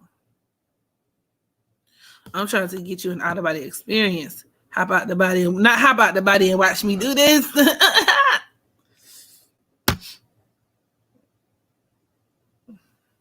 Your G-spot hidden. See, that's what I'm trying to explore. When it curve up, baby. Ooh, yeah, now y'all want me to. Now I'm curious. Maybe I should invest in a what you call it, because I never did like dildos. Oh, and so well, you know what? I'm gonna just wait till I got a real good treat in store for y'all. Y'all gonna be like, what? Just let it play out in a few months. But yeah. I might want to get a dildo with that curves up or something.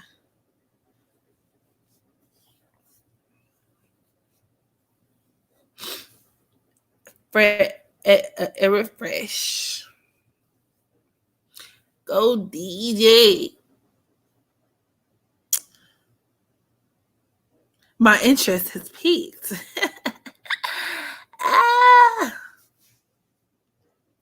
And so maybe that's what I need to do, because the thing is, I do it. I know exactly like what I like, right, in my body in terms of the tried and true. So like clitoral stimulation is my biggest thing.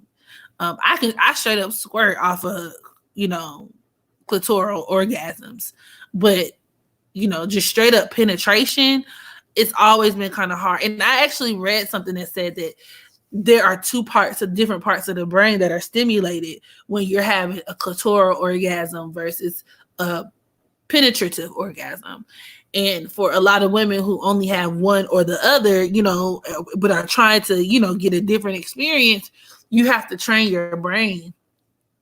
It's a mental thing too. You have to train your mind and train your body to for those receptors to kind of whatever. Is a Virgo moon and a freak.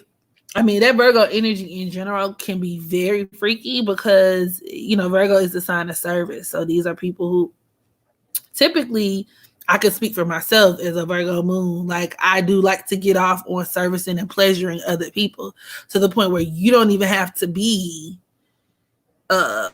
you know what I'm saying? Like you don't have to be, these are the guys in a man's chart anyway, who will eat your coochie dry before you even touch him. Before you even suck his dick, touch him, anything, like these are the niggas who get pleasure through your pleasure. You know what I'm saying? They just want to serve. Serve.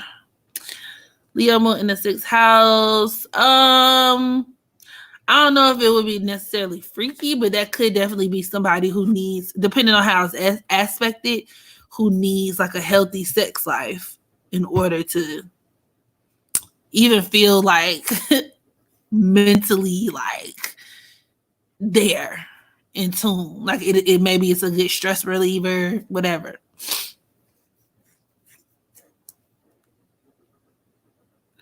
Interesting. Do you have any 6th house energy? Scorpio forever? I'm a Virgo rising. I'm literally the same. I can get you out on morning. Exactly. Get off of this. Oh, so okay. So KP, you feel me when it's I love giving a dude head and you when dudes moan, that is so sexy to me. Like when the guy's moaning or like he just like fuck, and you just going in like oh. Well, I saw a meme where it was like it was a Pokemon meme, and it was like when you hear a nigga when you give him head and he whisper in your ear "fuck," and I forgot what type of Pokemon it was, but it was like the song has restored my strength. That's exactly how you be. Like, oh, my strength has been restored.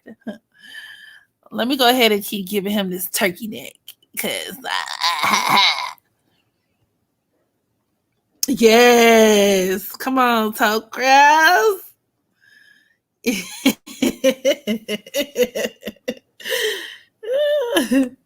That's exactly how it be. Hell yeah. I love that. Like, and I can get off on that alone. So maybe to a certain degree, me not ever having an orgasm may be my fault. What about Leo, Mars, men, dicks? Now they can have, depending on how it's aspected, Lilith, they can have pretty big dicks. Leo, Mars, men. Oh dang, I got a whole slew of comments that I haven't even approved. I hate this, man. This is why I can't wait to get over to what you call it. I hate having to go through and approve comments because they got cuss words in them.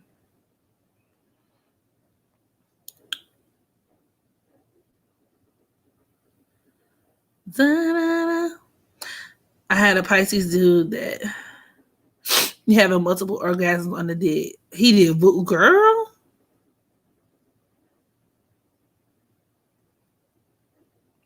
You hate dildos? Okay, I'm honey, I don't have no one. Just my clit second to it. Okay, so I was finna order that. How do you like that? You said you tired of it now, Scorpio. Okay, as a virgin, I have a question. Is squirting peeing? Because I keep hearing, I'm gonna keep it real with you. And I said this in my last live. One time I had squirted, and after I was done, I smelled a faint fragrance of pee. I did smell some piss. But everybody was like, it's not supposed to smell like pee. I think it's pee. I think it's pee mixed with something else. It didn't smell like strong pee, like I had pissed on myself, but it was an ever so faint. An ever so faint. You can be okay. I'm gonna see how I'm gonna do this, she Lulu, because like I said, I'm gonna take these. This is my last live like this anyway, like the raw, uncut, where we bullshitting live. This is the last one I'm gonna do on YouTube because I'm gonna take it over to Patreon. So this is definitely gonna be more of like either like a podcast style situation or, you know, I'll offer this to some of my, you know, certain tier members and we'll just do it like that. I don't know, whatever. But yeah, I smelled a little faint, ever so faint fragrant a piece. So imagine had somebody been there with their face in it or trying to slurp it up. That y'all would have been drinking. You would have been drinking my pee, cause that shit smelled like pee to me. I wanna piss on you, drip drip drip, piss on you. Yes, it's true. Your body is my porta potty. I gotta catch up on my exposed blanks. I'm gonna do some exposed videos this weekend, including Aries, and I gotta do Gemini. I still owe Pisces. I didn't do Taurus. Damn, I got like 4 months worth of exposed videos. Exposed. What about Mars Aquarius dick? That's a good question. It could actually go either way.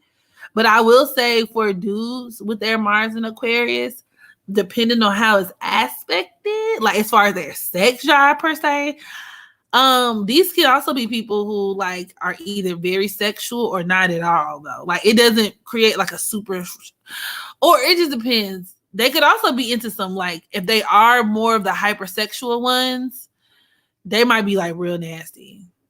Like into some weird ass shit. Weird ass shit.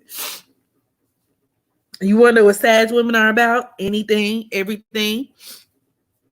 I'm down to try almost anything at least once, with the exception of like shit. I don't do shit. I don't do piss either. Now, if you want to drink, if you want to drink my spurt piss, that's up to you. But I'm not nigga pee on me and you gonna die.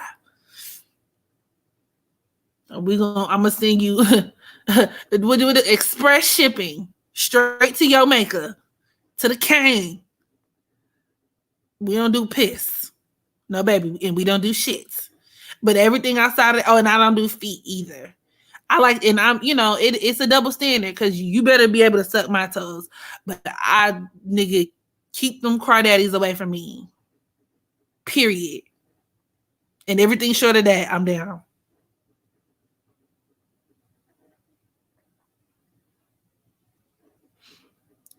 When I'm squirty, don't smell like anything. So, okay, maybe it's just me. I didn't do, I thought I did. Huh? Okay, well, I got a whole bunch of them to do. So, we just add that to the list. Because that was around the time that I caught the Rona. And then I moved since then. So, my life just been a lot going on.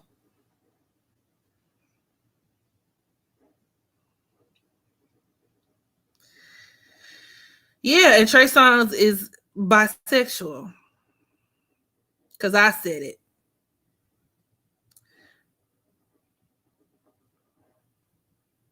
Genetics and steroid use has a lot to do with size. That's true too. There are a lot of other factors. But low-key Sagittarius women don't mind messing with a man that's taken. I've noticed that. Yeah, true. I'm not gonna lie. Like, I'm not gonna lie. And maybe it's a little bit of that is that, like I said, I do got my Scorpio Mars conjunct my sun. So like, I mean, if your nigga came here to play, bitch, we finna play. Shit, that ain't got nothing to do with me. Unless if it's a situation to where you're my friend and I know you, like we're real cool like that, then of course. Like, of course. Or like, would I actively try to pursue a nigga who got a girlfriend? No, the way it happens is niggas slide in my shit. And if you can't keep your nigga on a leash, and he just so happens to be beneficial to me in some type of way, I'm gonna play. And I'm gonna send him home to your ass. Duh. That's how the game was. Shit, if I had a nigga who was slipping, I would expect any real bitch to handle her shit just like that. And it'll be different. If you know me personally, that's different. That's completely different. But girl, we do these, girl, we treat these niggas like hoes. What is you saying? I'm not gonna get mad over no dick. And you shouldn't either, sis, because these niggas is for everybody. Fuck is you talking about? Gotta get New York on y'all. Ain't that what how New York folks be talking? Fuck is you talking about? Copy. I love it. I love when New York niggas say that. Copy. Shit, if you what did Wayne say? Catch my gal legs open, better smash that. Don't be surprised when she asks where the cash at. It's the same thing. You catch my nigga slipping, bitch, you better do it. Cause that ain't got to like whatever smoke I got, that's between me and him. Cause if it was really your nigga, guess what? Guess what? Guess what?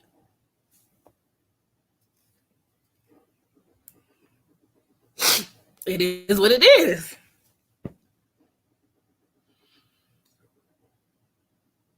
And that's I don't like when people, of course you do got the women who, it's the principle. You gotta be, like the Rashidas of the world, right? The women who feel like it's another woman's job to keep men responsible. Like a nigga ain't got no self-control or, you know what I mean? Like it's our job to make sure niggas do what the fuck they supposed to do. No, bitch.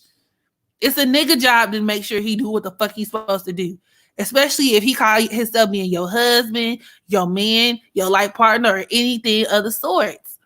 That ain't got nothing to do with the next bitch. And got everything to do with your nigga. And think about how niggas handle it. That's exactly how niggas are. You will be hard pressed to find a nigga.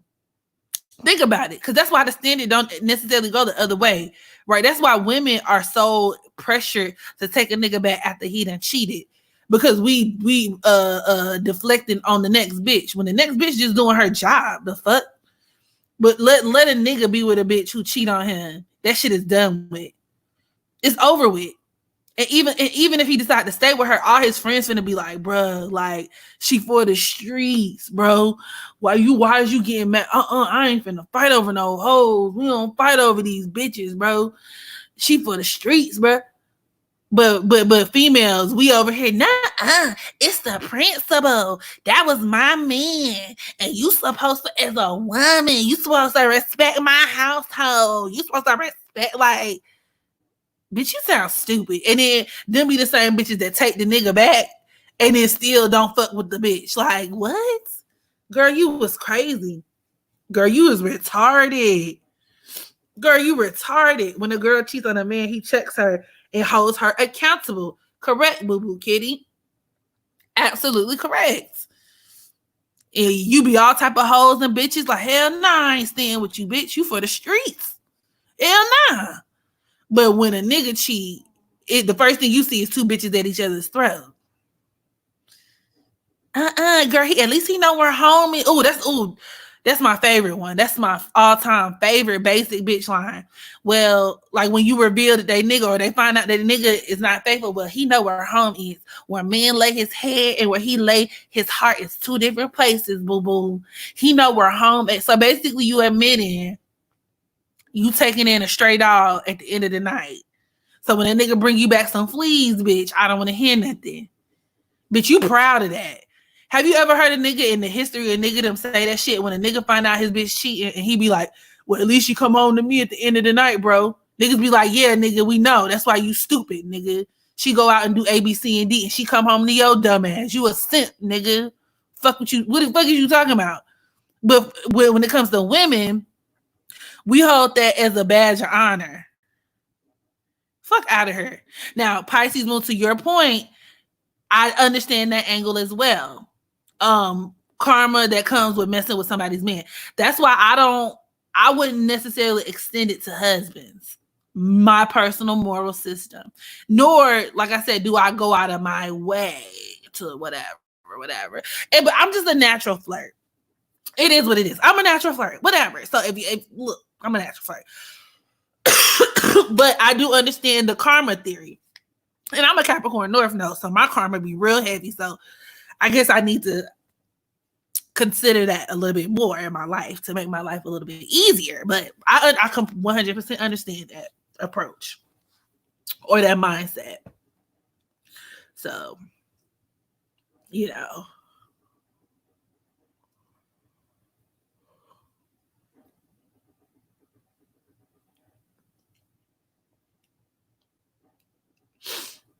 If he was really your dude, he wouldn't be sniffing around my ass, period. Yeah, like Cardi B, the Cardi B's of the world. It's free games, nigga missing out, okay? Exactly. Is it wrong that I kind of fuck with my friend crush, but I didn't get him for real? Okay, well, I don't know. I don't know if it's wrong. It depends on how into him your friend was. It depends. Like if she made it clear, like, oh, this like I really like him. I wouldn't backdoor my friend over no dick or nothing like that. That's fucked up. But am I down with swinging? I would try it. I haven't before, but I always even consider being in an open relationship as well. Now, how that's gonna work with my Scorpio Mars, like I said, conjunct my sun, I don't know. We just gonna have to see.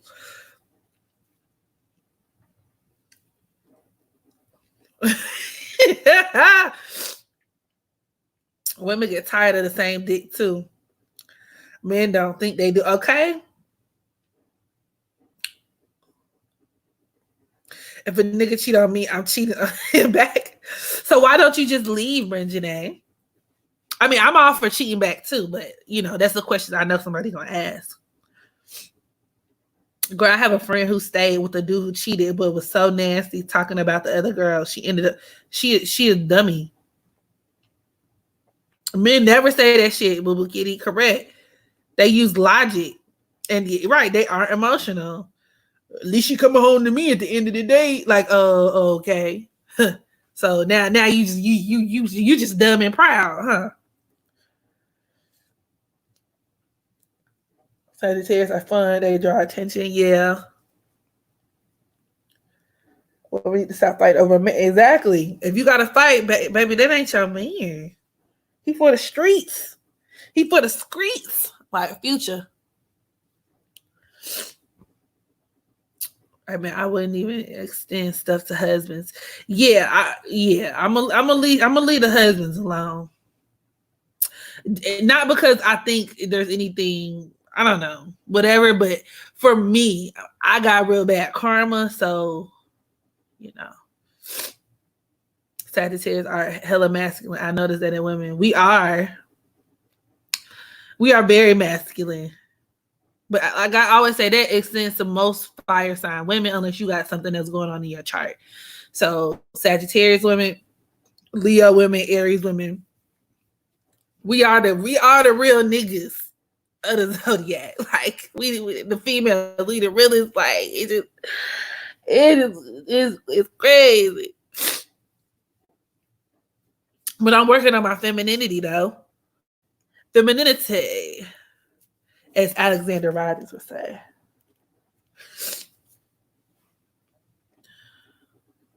Hey, the vibes, 20. You died. No, she said, I don't engage in those situations. This Cancer man I was talking to had a fiance and I left him alone. I was tempted though. Wow. You strong. And Cancer men, they know they something else. They are some womanizers.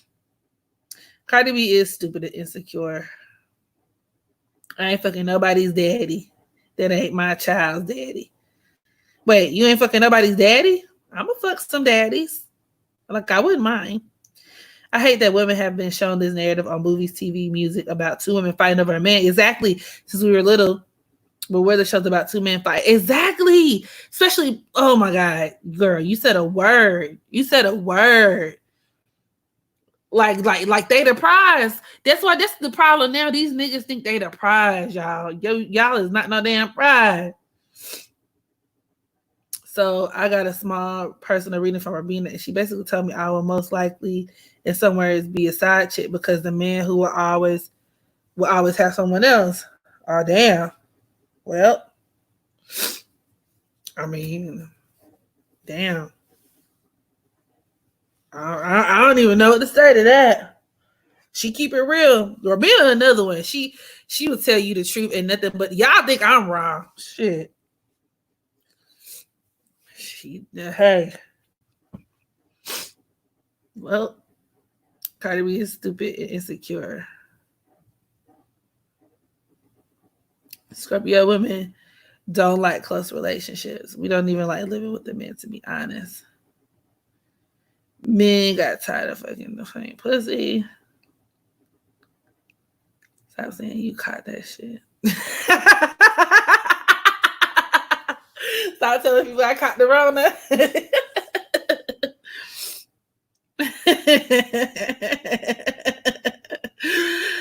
Jay-Z cheated on me, but listen, that's why I keep saying if Beyonce got cheated on, come on now. Come on now. Come on now. Come on. And yeah, famous nobody. Air signs too can be pretty masculine too. Specifically, Gemini women,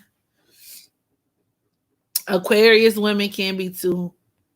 Libra is technically a masculine sign, but because they're really good at like dressing shit up and making shit cute and sweet, maybe not so much Libra women, unless they have other stuff in their chart. Personally, I leave his ass in Dakota's way. Who are the female cheaters of the zodiac? The female cheaters. I would say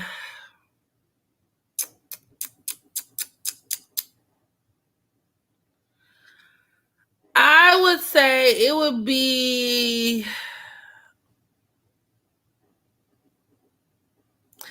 I think it would be very similar for women, in the sense that I think Scorpios will have to be up there. I think maybe I would even think Sagittarius women could particularly be up there. I don't think Sagittarius women are as bad as Sagittarius men for social reasons, but nonetheless, I feel like they can be Gemini women or women like with their Venus in Gemini or something like that. Pisces women. Let's talk about it. Let's talk about it. I'm on your ass. You Pisces women be y'all be some cheating ass, some creeping ass bitches. Let's talk about it. I'm on your ass.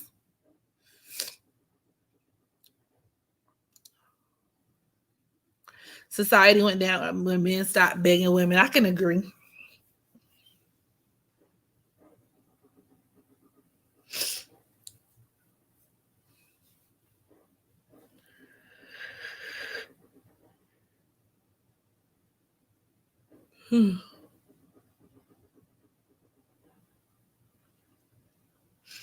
Okay, loyal Pisces.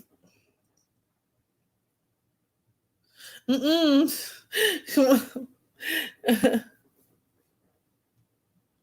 a double Pisces, but my Capricorn energy keeps me in check. Every Pisces I ever met loyal as hell. Well, you got to see what else they got going on, because Pisces literally deals with Pisces is a sign of secrecy. Okay, they be secret, so maybe they gave you, and they deal with illusions too. So maybe they gave you the illusion that they were loyal as hell, but the Pisces can be very okay. That can be very deceptive. Okay. Scorpio, Sun, Pisces, Moon. You okay? So you got a double dose. And Pisces are always the victim, so they'll probably like rationalize it, like, "Well, I had no choice. Like, such and such happened, and I just had to, and it was he was there for me. I mean, what can I say?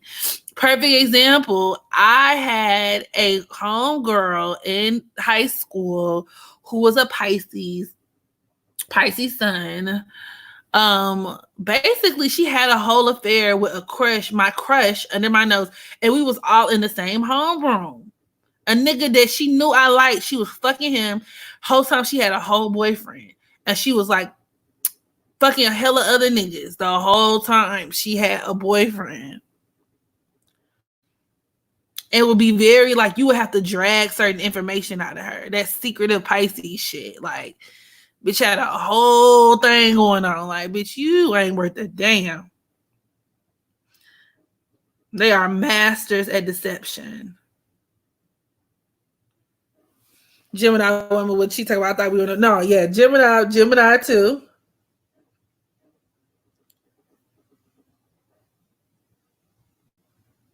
Uh-huh.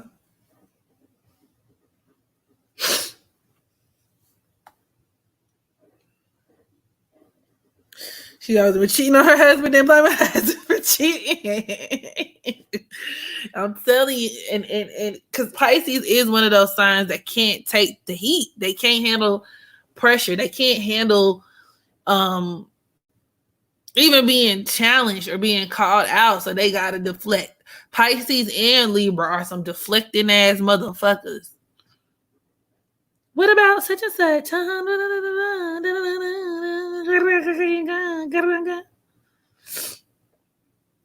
Boundaries non-existent to a Pisces. If you think they loyal, yeah. Straight liars. I was a side bitch to a Pisces for 2. Oh my God. That's a long time. Capricorn Sun, Scorpio Moon, Pisces Venus, man. I would say that he is very he cares, like men typically with their Venus you said Venus and Pisces. I don't know, sis. He could be the type to be what you call it. He could be kind of secretive too. Not kind of, actually very, very elusive, very secretive, very private about his affairs. He probably could even be the type to like perfection in a woman too. Like low key. That Venus and Pisces deals with perfection all day. But also it could deal with him being very like, maybe that nigga might bless you with some money or something. Especially with him being a Capricorn sun. What's the T? Is he tricking? Is he tricking or what? It ain't tricking if you got it, tricking if you got it. Baby, you know that I got that cash. You ain't even got to. The Aries one, let me love the challenge. I'm far from a victim. I tell it how it is, but I don't cheat. Well, that's coming from somewhere else. Definitely not that Pisces energy.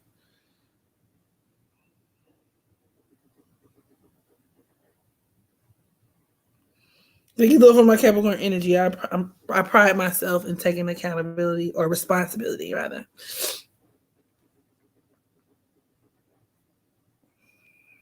Mm-mm. Don't cheat on a Gemini. We might kill you. Oh Lord. Pisces, man. Well, they are immutable signs, so you know, there's that.